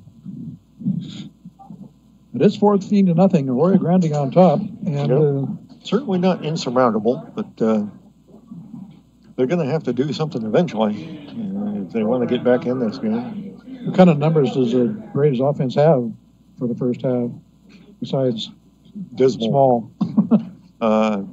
I'd be shocked if they were over 75. And the news, of course, if I recall correctly, the Eagles will be getting the ball to start the second half. They will. They want to defer it on the coin toss. We do have some numbers from around. Share some scores with us, Mikey. St. Bonaventure leads Santa Barbara 14-13 at halftime. Frontier leads Atascadero 7-0. Carpinteria leads Viewpoint 28-18. Templeton leads Santa Paula 23-0 in the second quarter. Newberry Park is up on Ventura 17-7 in the second quarter. Morro Bay is down 13-0 at against Gustine. Central is up 48-0 against Paso Robles at halftime. Oh my goodness. Mission Prep leads Greenfield 19-0 at the half. Orchid Academy is leading 33-7 at halftime. Bishop Diego is up on Napomo 20-7. A lot of people had Napomo in that game. And some lacking scores for the Santa Maria schools against the Central Valley. Santa Maria, Golden Valley, Rigetti, Centennial. Santa Maria score. How about our friends up at Cabrillo? Anything new on that? Last I heard, it was 22-0. Pioneer Valley, right? Yeah. And Dos Pueblos plays tomorrow. A couple of Saturday games going on in the schedule this weekend. We have seen a whole lot of stadium renovation, redos, all kinds of things that have really shuffled the deck, and then starting the season yet another week earlier. It's I think every stadium in the Santa Barbara area is under some sort of renovation, I think, with the exception of the La Playa, which they better not touch. Unless they want to put in an escalator. Well, I was thinking of a buffet area in the press box. Ball is loose, still loose on the kickoff, and will finally be corralled by the Eagles. Lompoc ball. Lompoc ball. Oh my goodness. That's the break Ryan that Morgan Braves came needed. up with it. They originally signaled that the Eagles had it. They got together for a little zebra huddle, and it's Braves ball at the 13-yard line. That's the way to start the second half. 11:52.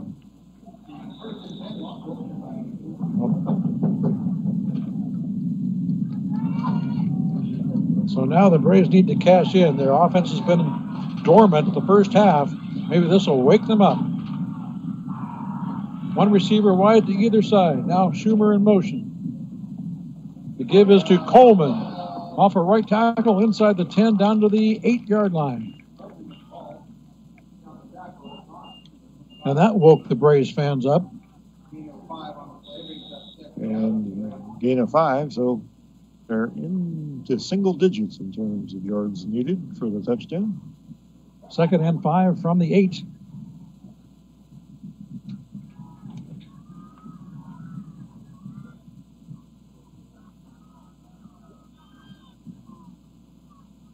Coleman, the deep back. He'll get the carry again. Tries the left side this time.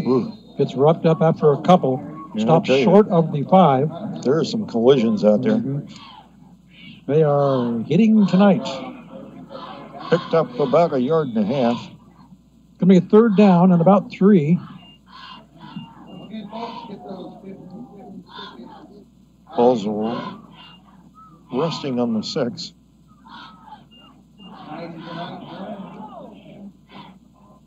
I have no doubt this is 4-down territory for Lompoc. 2 receivers to either side. Beering from the shotgun, looking to pass all the way. Slant across the middle, incomplete in the end zone. Yeah. Nice. Morgan, the intended receiver. Nice break up there. And that was there for a second. 4th down. Need to get down to about the 3. Don't think there's any doubt, but they're going for it here. You don't have to score a touchdown. They just need 3 yards for a first and get another set of downs. 4th down and 3 from the 6. 4 receiver set. And timeout Braves. Coach is a little displeased. The players were shifting around, and it didn't look like they were confident that they knew where they were supposed to be. Yep. So the Braves will burn a timeout here early in the 3rd quarter. Stops the clock with 10:32 remaining. You're listening to the Game of the Week right here on your home for local sports, 100.9 KPEG. And 1410 KTNK on the Braves Radio Network. That's Mike. I'm Greg. Judy's back at the studio. And we are pleased that you are with us here at Houck tonight. The Braves host the Arroyo Grande Eagles in their season home opener. Next week, they'll take a break for their bye, then come back here on the 21st to take on the St. Joseph Knights. Which will be an interesting game, considering the fact that Lompoc has 2 new coaches on the staff who used to be the head coach and offensive coordinator. Oh, goodness. And flag is going to cost the Braves 5 yards for a false start. Oh, my gosh. After a timeout. And here comes the field goal unit. Wow. Yep. Couldn't get lined up correctly, so they call a timeout. Then they draw a false start penalty.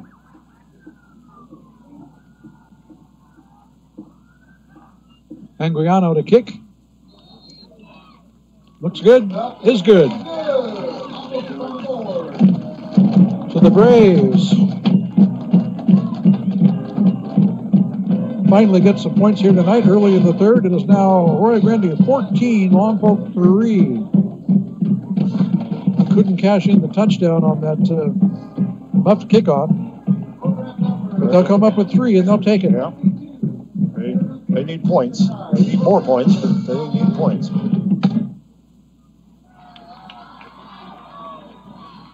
Braves not looking terribly precise tonight.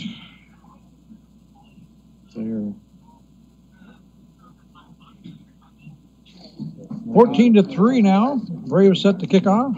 And Anguiano is getting much better on his kicks. That one was pretty much dead center and up around the top of the uprights. That was nice and strong. Looks real good. Well, Lompoc will kick off again. It'd be nice if they had a similar result to their last one. I would certainly take it.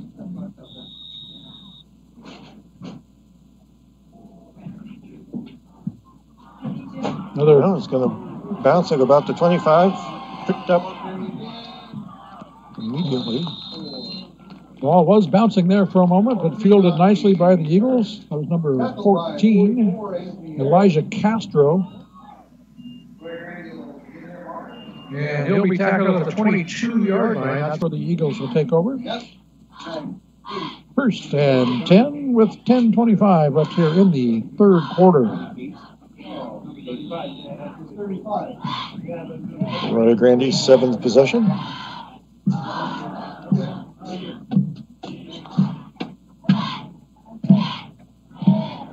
They're going to send one receiver wide to the far side, out past the hash.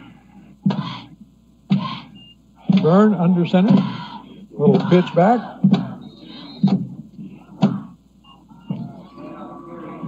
That's Gilmet up to the 27.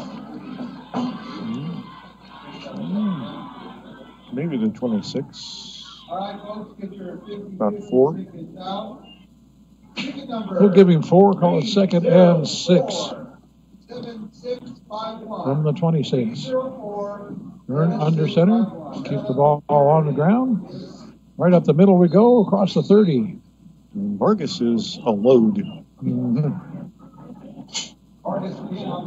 Gilmet's a little bit of a slasher. Vargas is Thor's hammer. The kids are big and they're experienced too. A bunch of seniors as well. Picked up about 4. Third down, looks like about 2 for the Eagles. Staying with the ground game. There's a big scrum in the middle. I think he's short. Yeah, may have picked up a yard.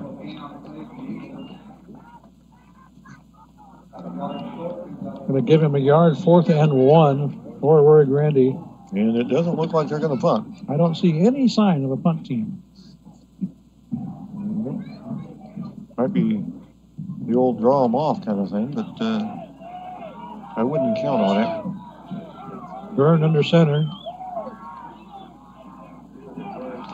And he'll... Stuffed. Loss of a yard.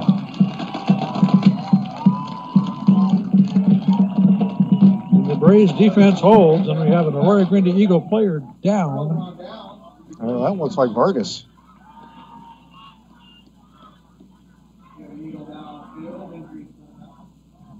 Player down at the 30-yard line. Timeout for their injury. The Braves defense comes up with the big stop on 4th and 1, and they'll take over on downs with a tremendous field position at the Eagle 30. We'll check on the injured player first.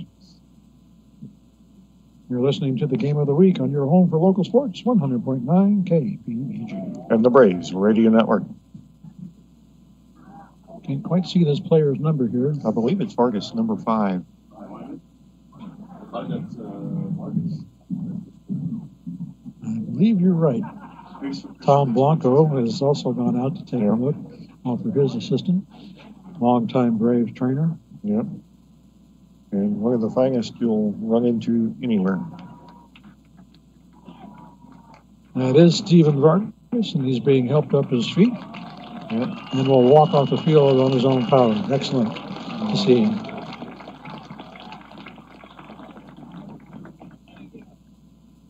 And even some of the officials applauding as well. That's nice. Yep. Well, he's performed superbly tonight. Doesn't necessarily have a slew of yardage, but boy, has he gotten some tough ones. Yeah, he's earned everything he got. Okay, we'll turn it around and go the other way. The Braves now 1st and 10 at the Eagle 30. One receiver to either side, now one in motion. It's Schumer. Drew Williams up the middle. He'll get a couple of hard-earned yards, maybe. Well, he'll get one anyway before he's pushed back.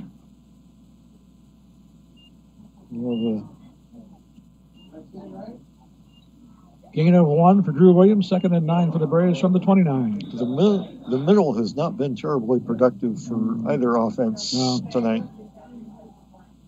With the exception of that one big bust out from Byrne. Yeah.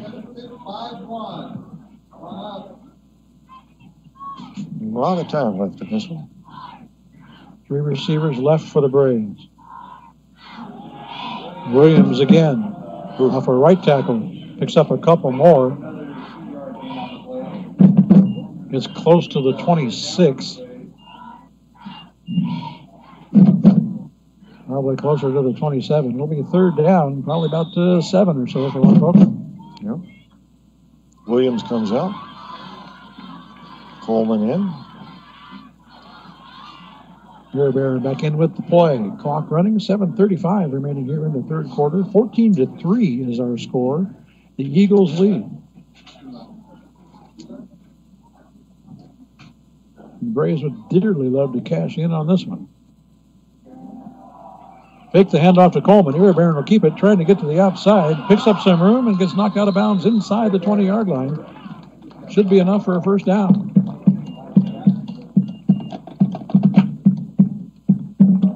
Indeed, put it at the 18. First down, Braves. 7:15 remaining in the third quarter. Three receivers to the left once again. Coleman takes the handoff this time, and he'll get wrestled down after a short gain.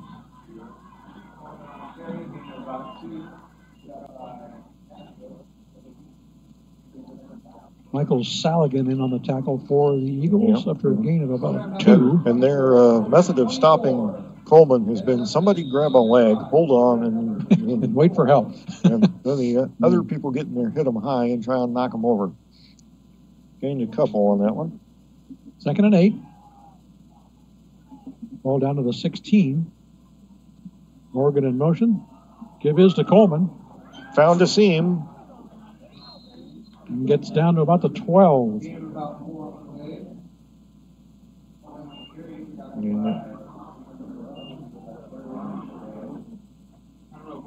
Third down. And they're definitely in this is for four down territory if it's anywhere close. You betcha. 3rd and 4 right now for Lompoc. I formation. Iribarren under center. Tight end shifts over. Morgan wide left. Right up the middle goes Coleman. The ball is loose. Scramble. Eagles ball.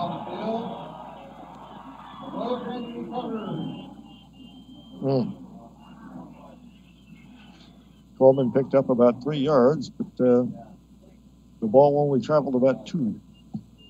The Eagles all over that fumble, and the Braves will turn it over. Their first miscue of the night.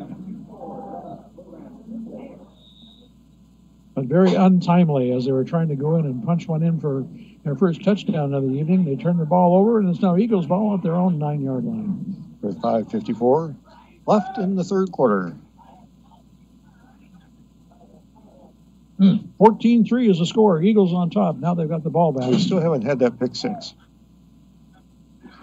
Quick pass complete out to Garcia here on the near side. Gets out of bounds at around the 17, 18-yard line. Just shy of the first down. Yep, put it at the 18. We'll call it 2nd and 1 for the Eagles. Clock stopped with 5:49 left here in the third. Pretty quick third quarter so far. And up the middle we go. That is Vargas. Good to see him back out on the field. And he picked up the first down. Out to the 22. Move the chains. First down or Grande.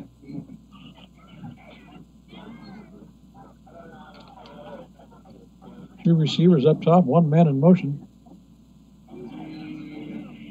And a flag. Tanner May gets the carry and gets tackled at about the 24, but there was a flag down. This will probably come back. Holding Eagles.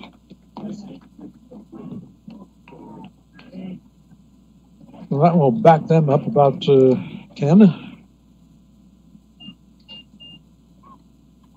I was about to say this has been a 3 yards in the clock of death game, but with the near side, it's 3 yards in a cloud of flying chunks of grass. Yeah. It's holding up really well, I think, for this turf being as new as it is. Hasn't had a lot of time to take root. It's in good shape. First down and very long now, and a running play will go nowhere, but it will go nowhere very quickly. Lost back to the 9. Burn lost 3 on that one. That'll make it second down. And we have to get out to the 33, so second and long. Second and a long way. Burn trying to get outside. He'll get stacked up. And play will be whistled dead after a gain of a couple up to the 11. Mr. Byrne, meet Giovanni Lucatero. Is that Giovanni? Shoot. Yes, Giovanni. Giovanni. Which Lucatero was it? The one wearing number 50 tonight. Third down and a whole bunch for the Eagles. 3 receivers up top, 1 here to the short side of the field. Third and about 21. In the shotgun, all by himself in the backfield. And draw auto. And he picks up some, but he's hit pretty quickly by Casillas. Gets across the 20, but not much more than that. And then bring up fourth down and an obvious punting situation for Arroyo Grande. The Braves have had some opportunities here in the second half and haven't really been able to cash in yet. Managed to get a field goal on the bobbled kickoff and then turned it over on their way to try and get a touchdown this to the last possession. So now they'll try and get some good field position out of this. A little bit of a high snap, but not a problem. High kick. Takes a nice Lompoc bounce backwards and will be down to about the 39 of the Eagles. Hit about the Eagles 46 or 47 and then went retrograde. Bounced straight backwards. Put the ball at the 38, first down Braves. So excellent field position for the Braves to start this possession. Now they need to cash it in. 3:33 left here in the third quarter. 14-3 is our score. The Eagles lead the Braves.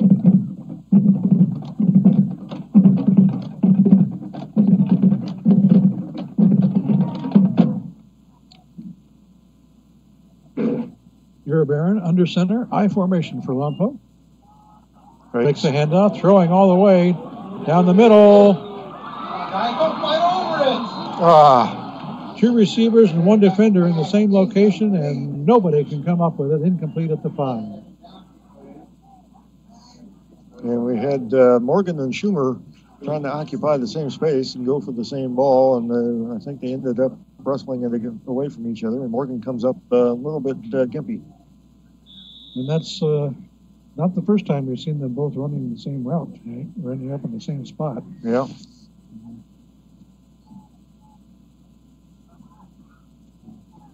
That had some potential for a second. Incomplete pass, however, 2nd and 10.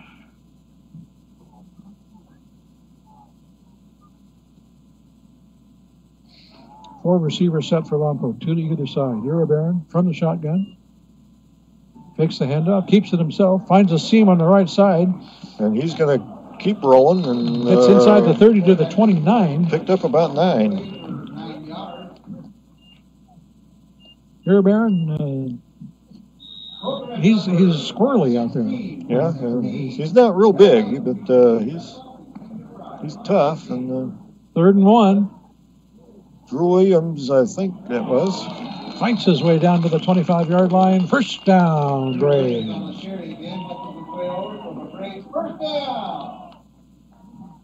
And the Braves starting to move with a little bit of alacrity here. Alacrity. Not only that, they're picking up the pace. 2:45 left here in the third quarter. Braves putting together a little bit of offense here. First down. Baron on the keeper. He'll stretch down to about the 20. Pick up a long 4, short 5.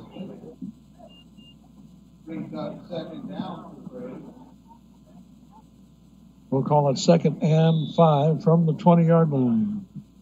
Braves up to the line quickly. And now we'll stop and get the play from the sideline. 2nd down and 5. Two receivers each side. From the shotgun. Ooh. Give to Williams. He's got to hit it. He's smacked at the line of scrimmage. Maybe got about a half a yard in forward progress. But they were ready for Drew that time. Bring up 3rd and the long 4. As we're at a minute 40 to go in the 3rd. Clock moving.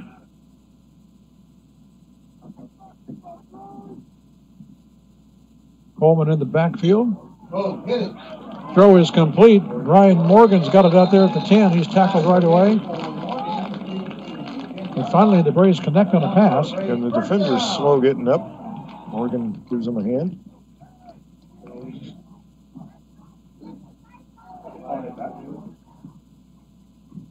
Clock stops to move the chains with a minute 25. Well, they haven't moved the chains. I'm wondering why. Yeah.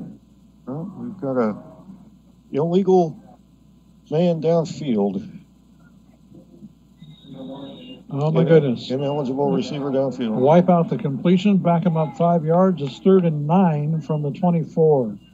Oh, my gosh, that hurts. Baron rolling right. Stops, plants, throws. Incomplete. Anthony Casillas, the intended receiver, threw his hands. It was a little overthrown. And all of a sudden, instead of 1st down around the 10, it's now a 4th down at the 24, and we're going to try another 3-point field goal. Yeah, this will be a little bit more of a challenge. Putting the ball. This is going to be a mark it at. It's going to be a 40-yarder, Mike. Looks like they're going to mark it at 31, so 41. 41-yarder. High Guiano. Beautiful catch. Looks really nice. No good. Wide left. Oh, my gosh. That looked good from my angle, but it's wide left. No good. And the Braves come up empty again. And you can hear the stunned reaction here on the Lompoc's bleachers. Yeah. They are not accustomed to this. 1:03 left here in the 3rd. Our score is 14-3. The Eagles lead. And they will take possession 1st and 10 at their 20. Should Lompoc lose this one, and they want to know why, all they have to do is look at their own foot, because they've been shooting themselves in the all night. Just a power scrum up the middle. Yeah, Byrne tried to get something and basically got hit a bunch. He managed to pick up a couple on that one, but not sure it was worth the bruises he's going to have. 2nd and 8 for the Eagles from the 22. Inside a minute remaining here in the 3rd quarter.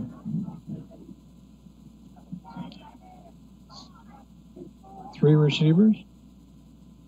Will run up the middle. Vargas has got it. He'll get across the 25 to about the 27. Pickup of about 5.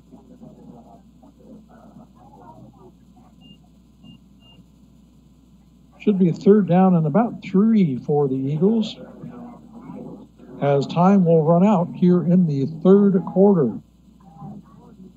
3 complete here at Houck Stadium, ladies and gentlemen. Our score is the Arroyo Grande Eagles 14, the Lompoc Braves 3.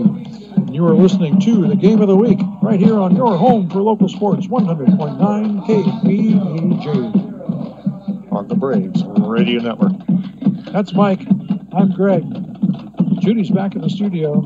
Thank you so much for joining us tonight here at Houck Stadium. We appreciate you listening tonight and all season long. We'll be here every Friday for the rest of the season. Come join us. Next week, we'll be back here at Houck Stadium when the Buena Bulldogs come to town to take on the Cabrillo Conquistadors as Lompoc takes its bye week.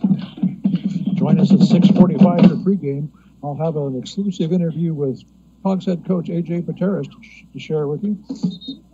And St. Bonnie has taken a 21-13 lead in the 3rd quarter. Frontier is up 14-12 on Tascadero. Carpinteria leads Viewpoint 34-18. Templeton leads Santa Paula 23-14. Newberry Park 17-7 over Ventura. Back here at Houck, we'll turn around and go the other way now.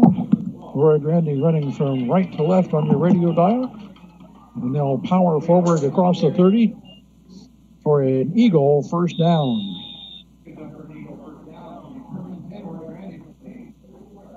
Well, the Braves have got 12 minutes to figure this out and get some points on the board. And the first thing to do, get the ball back. Stop them.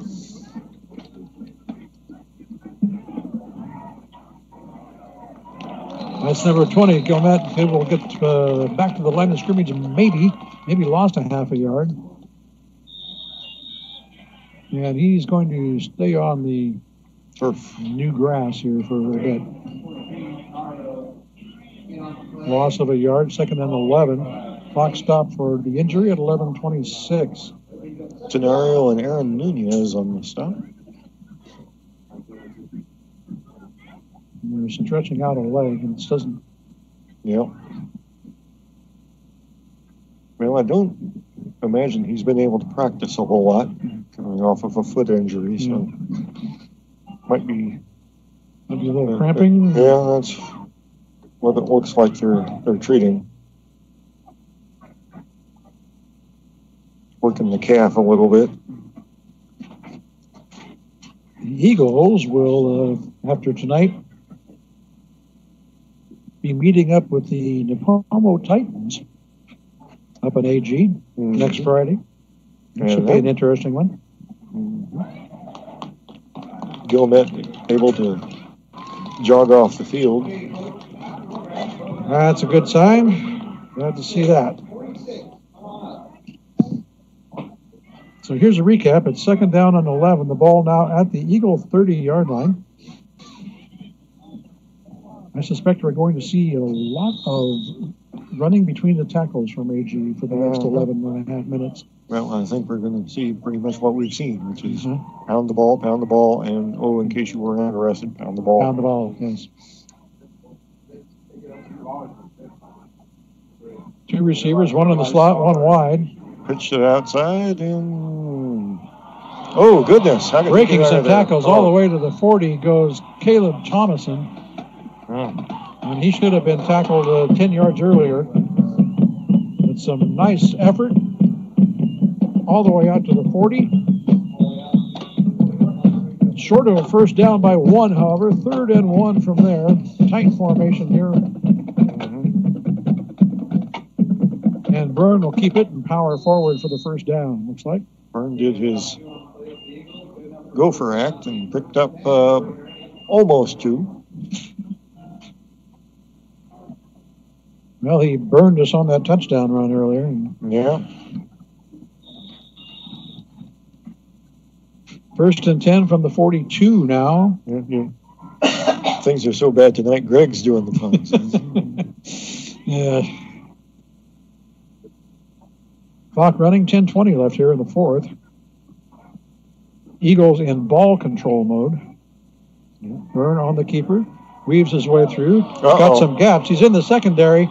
Makes another cut. Still on his feet. Finally wrestled down at the 41-yard line on the Braves side of the field. Got some nifty little moves for a big guy. Yeah. 10:07. What? And that is a first down for the Eagles at the Braves 41. Braves need to come up with an answer for him. Yep. Well, he has definitely been the difference maker tonight.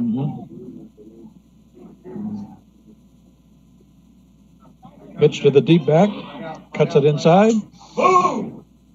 Pick up some nice yardage inside the 35 to about the 33. Caleb Thomason again. Stopped by Nunez. He's one of the little guys, one of the few little guys on this team. Caleb Thomason is only 5'6", 160 pounds. Nunez is 5'11", 170 according to the program. I'm not quite convinced. Second and about 2. Running play up the middle, close to a first down.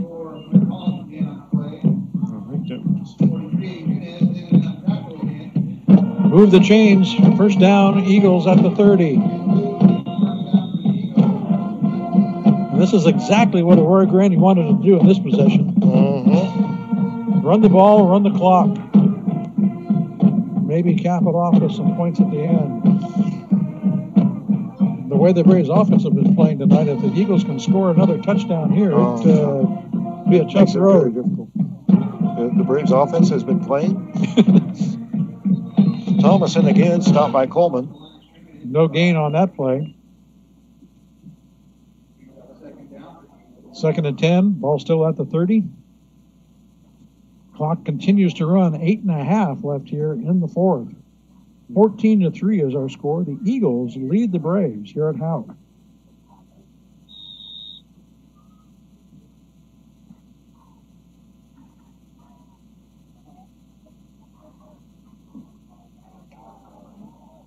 Byrne will line up under center. I formation, very tight. He'll keep it himself, sweeping right. Follows the block and gets down to about the 26. About 4. And that doesn't get any simpler than that.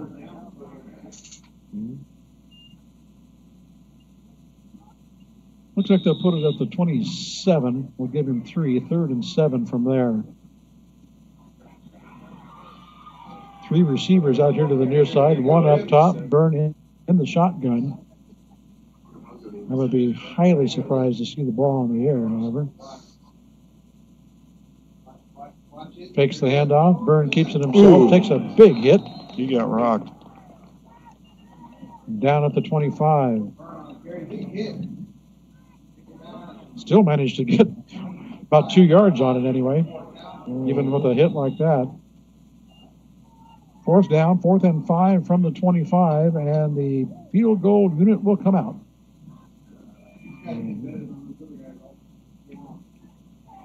This is going to be a long one, about 42.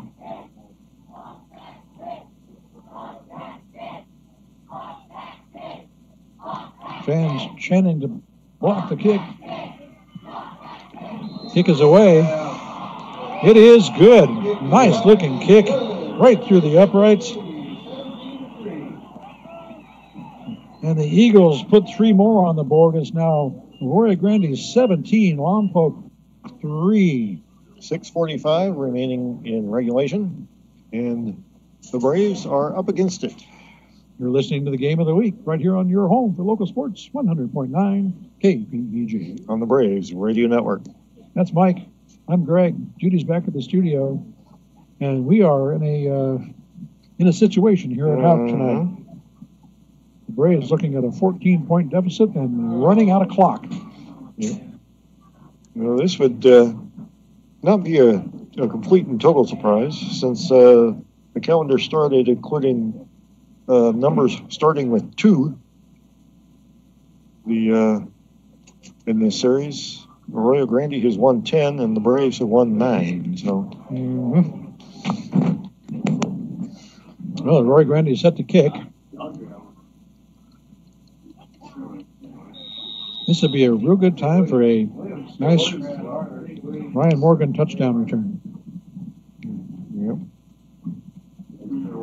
Yeah, called the interception earlier. Maybe this one will work too. Yep. Get some kind of return out of it anyway, and that's not coming back. This one's going to be 5 yards deep in the end zone again. 0 kick return yards for the Braves tonight. And the Braves will come out to the 20 to start their possession. 1st and 10 from there. They got 6 minutes and 45 seconds to figure out how to get their offense in gear.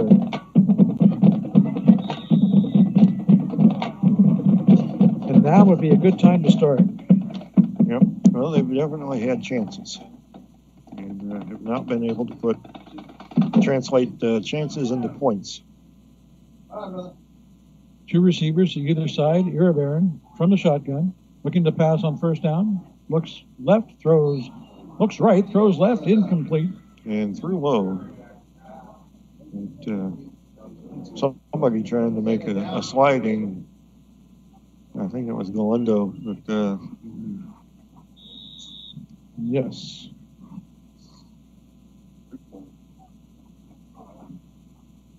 Incomplete. 2nd and 10 for the Braves from their 20. Same formation. Here, Barron rolling to his right. Now stops, runs back to his left, picks up a block, takes a spin, and gets about 4 yards before he's brought down. One of the Eagles lost his hat. He'll have to come out for a play. Number 24, Tyler Hamilton. Going to have, looks like Schiller will come in to replace Anthony Casillas. And we've got 3rd down and whistles, timeout. Called by the Eagles. Stops the clock with 6 minutes, 24 seconds remaining here in the 4th quarter. You're listening to the game of the week right here on your home for local sports, 100.9 KPEG. On the Braves Radio Network. Don't forget, folks, all season long, we're simulcasting with our good friends over 1410 KTNK AM and streaming live around the world at kpegradio.com. And you can always look up previous games on YouTube, on City of Lompoc channel. Yes, if you just get to a point where you didn't hear us enough, you can go back and punish yourself again. So, and who wouldn't want to do that? Back to action here momentarily. It's 3rd down and about 6. I'm going to call it for the Braves. Yeah. From the 24. And this is a big play. Here, Barron, back to pass. Throws bobbled and incomplete at about the 32. Morgan, the intended receiver. That'll bring up a big 4th down for the Braves.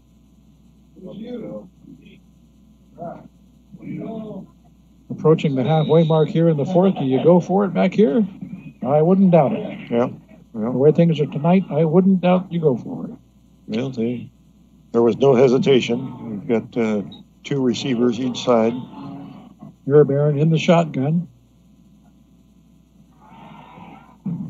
Pulls it down, now trying to get to the edge. He's not going to get there, not even close. Out of bounds and thrown out. And here comes the flags. Yep. Lompoc's going to get bailed out. That was just plain not smart. You add him back there for no gain, and you're going to get the ball on downs, and then you slam him to the turf. And this is going to be a big penalty coming the Braves' ways. And hopefully Uribe isn't suffering too much from that. He's a little hobbled. The kid basically grabbed him already out of bounds and chucked him. Dead ball, personal foul, Eagles. It's going to be 15 yards and an automatic. 1st down. Unfortunately, you have to pay for it with your quarterback getting planted in the new sod. Yeah. That's the bad news, but the good news is the Braves keep the ball. And strangely enough, if you plant a quarterback, he usually doesn't get bigger.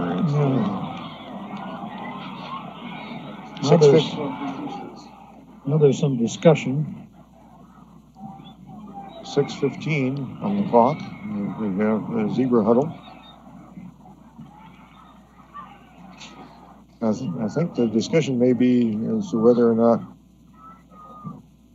it's a 1st down, Arroyo Grande, but they'll be moved back 15 yards. So it's a dead ball. It's a dead ball foul after the play. Yeah. Right. So it was, and they didn't make the line to gain. So it's after the play. So the penalty goes against the Eagles, but they get possession. Okay. Dead ball foul. Okay. Well, that hurts. That hurts. First down, Eagles at the Brave 41.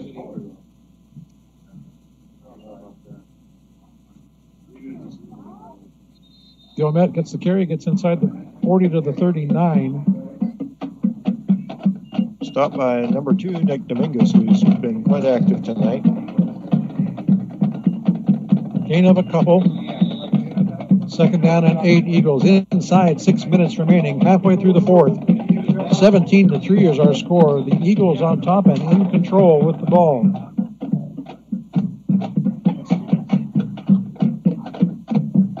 One receiver to either side. Byrne under center. Pitches back to Thomason. He's got some room on the outside. Sprinting down the far sideline. Finally tripped up at about the 5.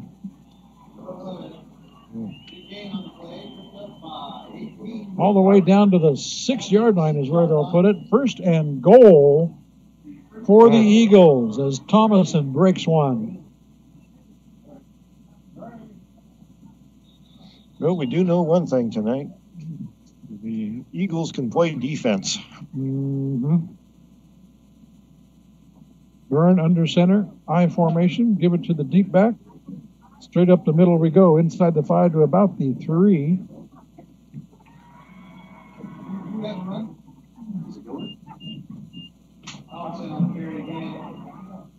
I think that was Thomason on the carry.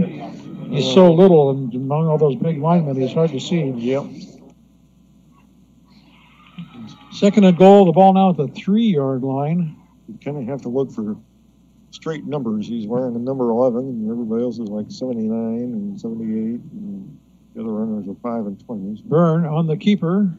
Falls forward to about to the goal line. Touchdown. Thought he came up short, but he just got in. Touchdown, Eagles.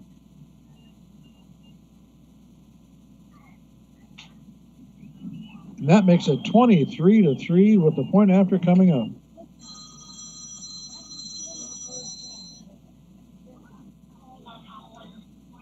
My goodness. Here comes the PAT.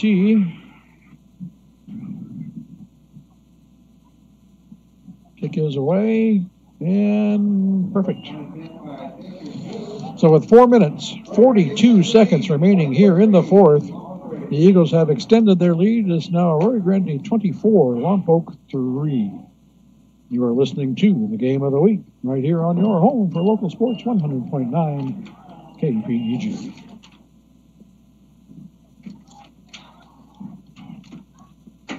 So the Braves need to find some magic in a bottle here real quick. Down 21 here at home. This is not exactly what I was expecting here tonight. No. I thought it would be close, but I didn't expect it like this. By the way, the last time the Braves did not score double-digit points was September the 3rd, 2010, in the opener at home against Arroyo Grande. They lost 13-7. I remember that game.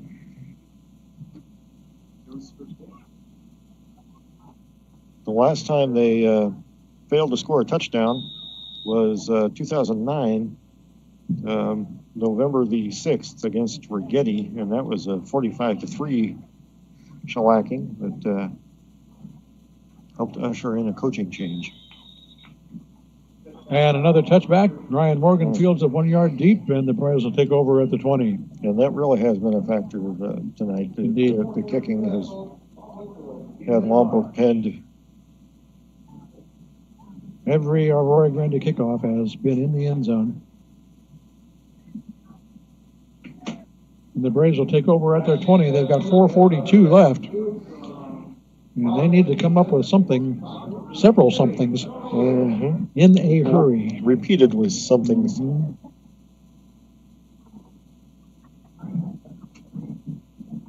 Let's see what they come up with. Uribarren from the shotgun. 4 receivers set for the Braves. The good news is they do have the bye coming up, so. Hit it. Oh! Pass incomplete. Coleman slipped and fell as he tried to turn around to get to the ball. Yep. Field just disappeared on him. Yep.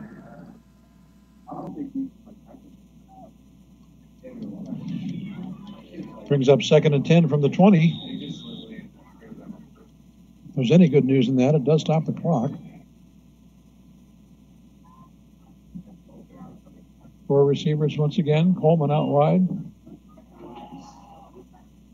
Ooh. Williams runs off a right tackle for about 2. And that's also about the number of tons that hit him. He got pelted by a whole bunch of people. Not small people, even. And they're going to need a whole lot more than 2 yards of carry to get this done. 3rd and 8 from the 22.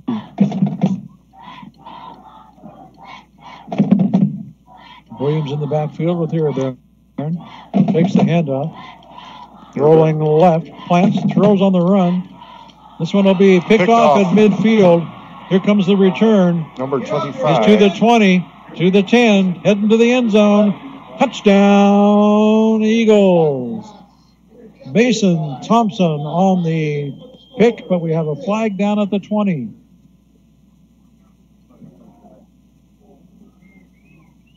Penalty flag down at the 20-yard line, and we'll see what this one about.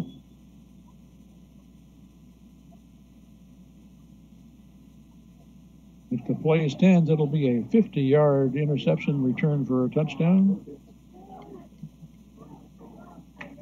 Looking for a signal here. Personal foul. Personal foul against the Eagles, roughing the passer. Wow, roughing the passer against the Eagles. That'll negate an interception and 6 points. And the Braves will have a 1st and 10 at their own 37. So the Braves get a break there. And so far, the Eagles have kept the Braves' minuscule hopes alive a couple of times in this game. Ball out at the Lompoc 37. And Declan Sparrow in at quarterback. Well, he's got a little better arm, generally considered.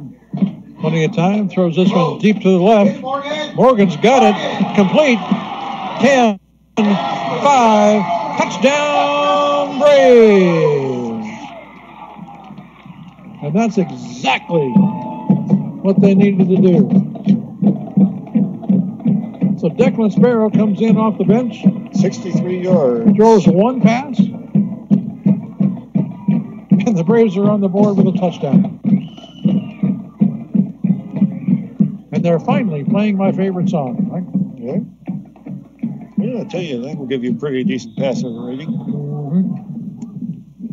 24-9, point after coming up. Sparrow will hold. Angriano will kick. It's up. It's good. So a roughing the passer penalty negates an Arroyo Grande interception and touchdown, gives the ball back to the Braves. 1 play later, they're in the end zone. It's 24-10 with 3:44 left here in regulation. And the Braves' record of scoring in double digits does not take a break. It is intact. It is intact since September of 2010, so at least 8 years. Taking a look down on the sideline, I see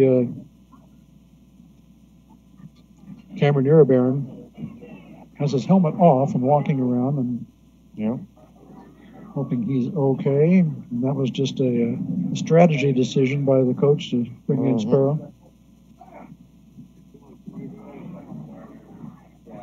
So the Braves will do something we haven't seen much of tonight. Certainly not enough of.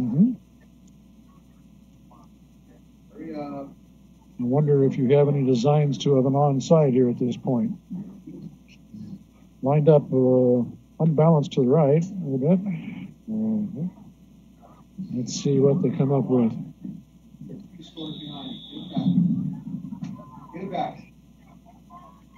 And they do a little squib kick. It'll be falling on at the 43 by the Eagles.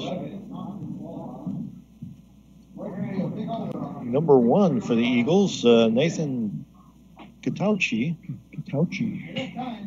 Fell on it, wearing a hitherto pretty much clean white jersey, so I'm sure he was glad of the opportunity.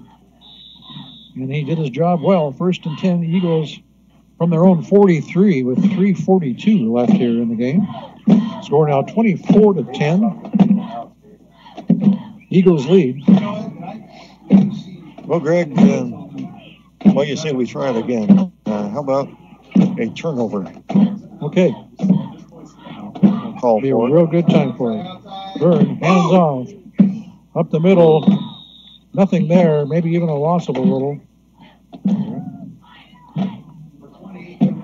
You'll bet on the carry. And timeout, Lompoc. Braves using their timeouts early here a little bit. Stops the clock with 3:36 remaining. They'll give him credit for getting back to the line of scrimmage, but no farther than that. 2nd down and 10 when they get back.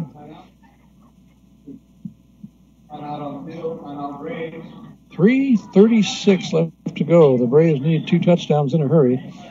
They got 1 in a hurry.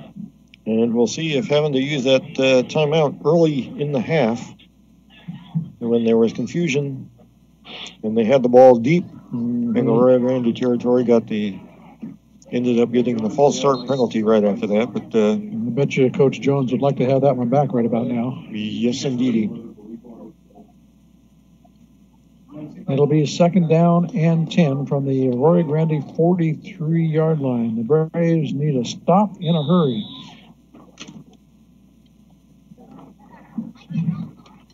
Lompoc has 1 timeout remaining. So a 1st down or 2 here by the Eagles would run up the middle all the way out close to the 50-yard line.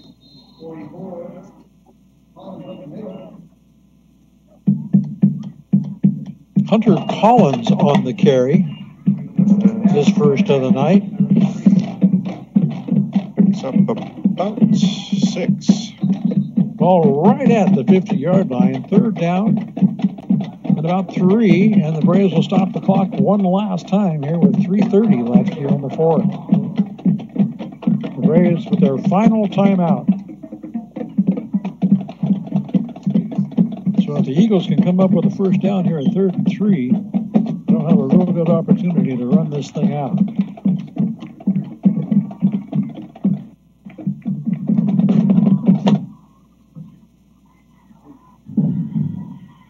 That would be a real good time for a turnover.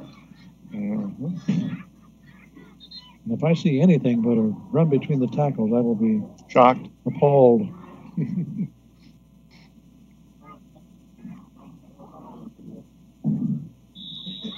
They will have the courtesy of sending a receiver out to the far side, but actually, 2 of them. Yeah, well, 1 on the slot. Oh. Byrne bounces off a tackler in the backfield, still on his feet though, fighting his way into Lompoc territory and down to the 43-yard line.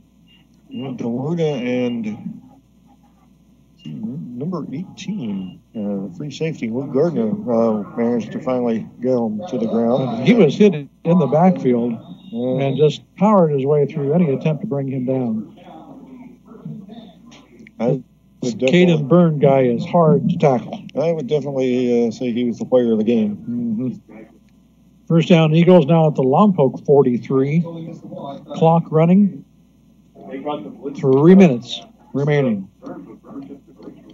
Gilmet off a right tackle, picks up 1. Was met and shoved back. And the flag comes in late after the play. This will be after the play. Dead ball, personal foul. Against the Eagles. And the Eagles seem to be determined to to keep Lompoc in this one.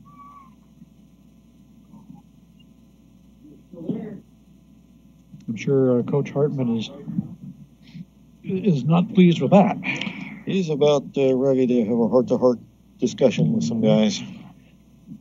Moved the ball back into AG territory, all the way back to the 43. That's where we were a little while ago. Be second and a bunch. Second and a couple of bunches, all the way down to the 33-yard line they need to get.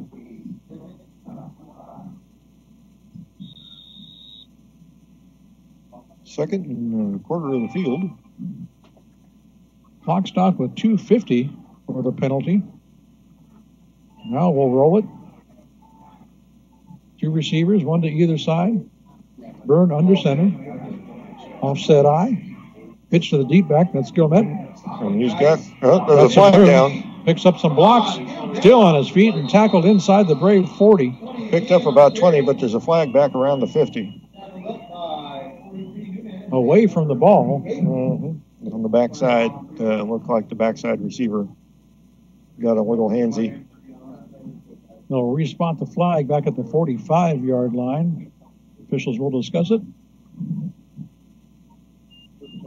Shot block against the Eagles. That'll negate a nice run.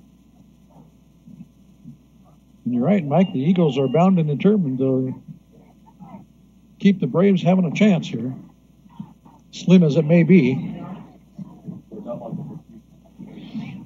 The Braves can stop this, get the ball back, and score. They can at least make it look like it was a competitive game. 15 yards on that one. We'll bring it all the way back to the Eagle 30. Clock stopped at 2:34 remaining. 24-10 is our score. The Eagles lead. They have the ball, but they're currently going in the wrong direction. Second and 37. There it is. Boom. Byrne keeps it himself. Trying to strip him, but can't get the ball free and finally get him down at the 30-yard line. That was a classic example of I'll hold him up, you try and get the ball. Unfortunately, it takes more than one guy to bring him down. Nordhoff leads San Marcos 20-13 in the third quarter. Pioneer Valley leads Cabrillo 29-0. St. Bonnie is up 21-13 on Santa Barbara, and the score here at Houck Stadium is 24-10 in favor of the Arroyo Grande Eagles. And this third down and forever for AG. Stick with the running game. Straight out the middle they go. And another flag comes in at the end of the play. Well, if nothing else, this keeps extending the game. No, it keeps stopping the clock. Holding. Eagles. Oh, goodness. The play was out to the 36. That'll back up another 10 yards. Thomason.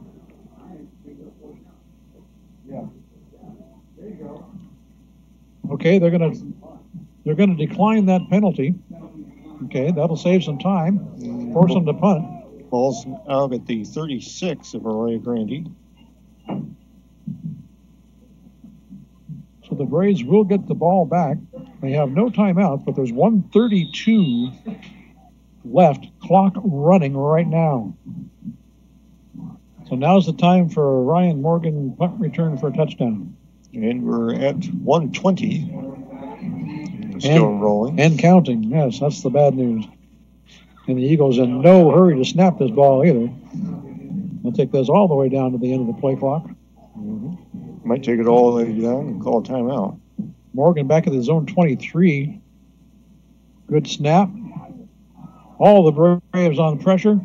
Kick gets away, however. And takes a Braves bounce. Goes out of bounds around the 39. The Braves 39. That's where they'll take over first and 10. They've got 57.4 seconds. They need 2 touchdowns. Not saying it's impossible, but it's highly unlikely. Well, it'll be a challenge. Declan Sparrow coming in at QB for the Braves.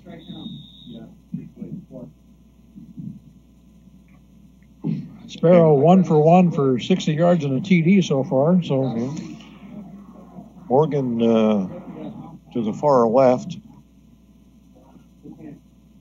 Three receivers up top. Sparrow from the shotgun.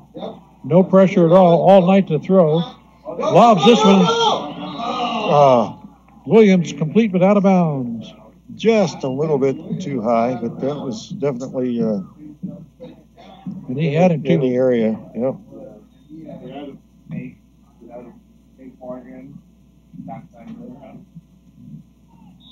Foot out of bounds on the catch, incomplete, 2nd and 10.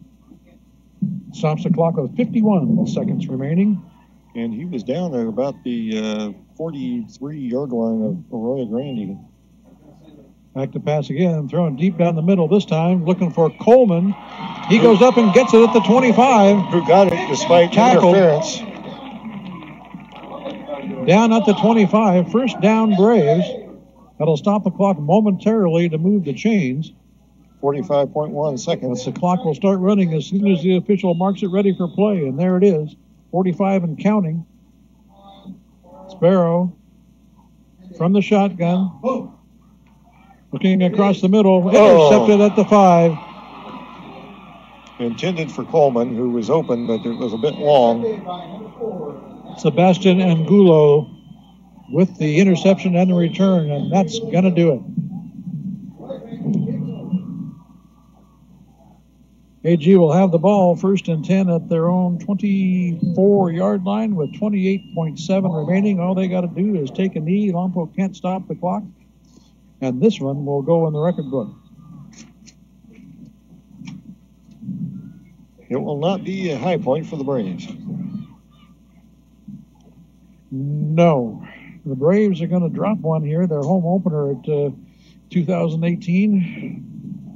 They're going to fall to 2-2 on the year. Mm-hmm. And your favorite formation, except this time for the wrong team, the victory formation for the Eagles. They'll take a knee. They forgot to start the clock. There we go. There we go. Now the clock is rolling. And they shouldn't have to take another snap. With them to 30 seconds.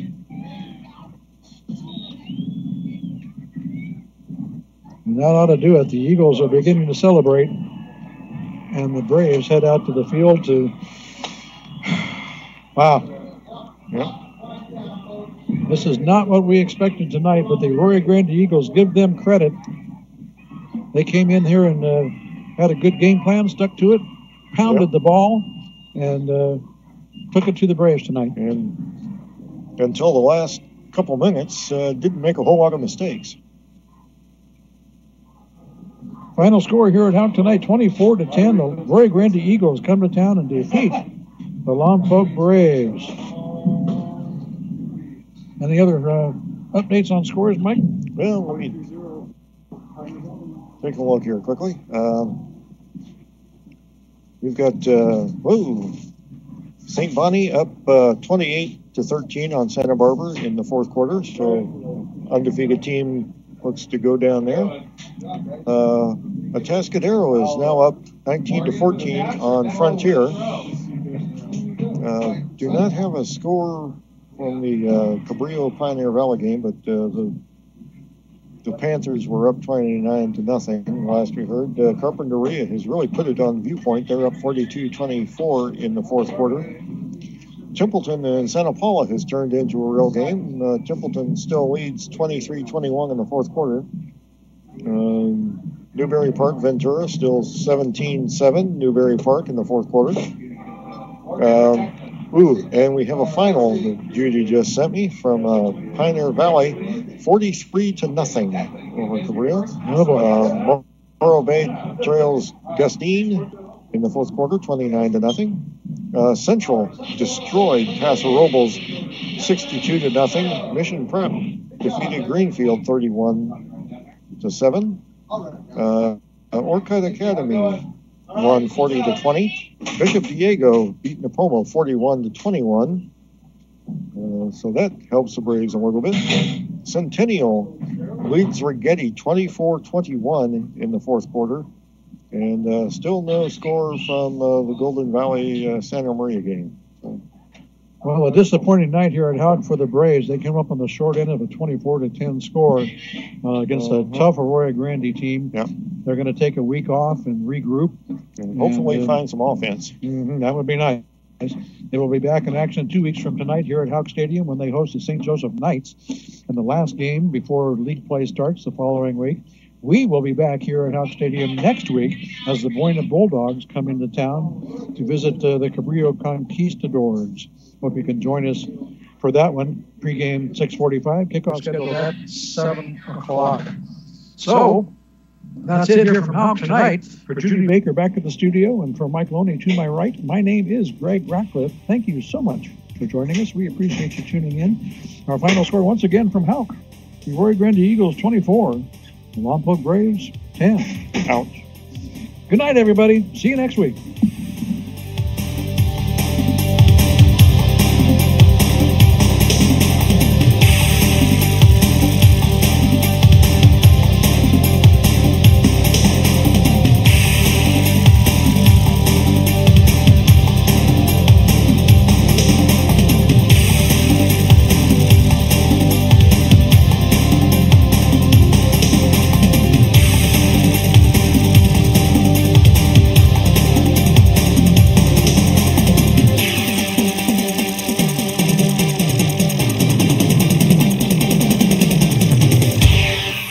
Local radio for the Lompoc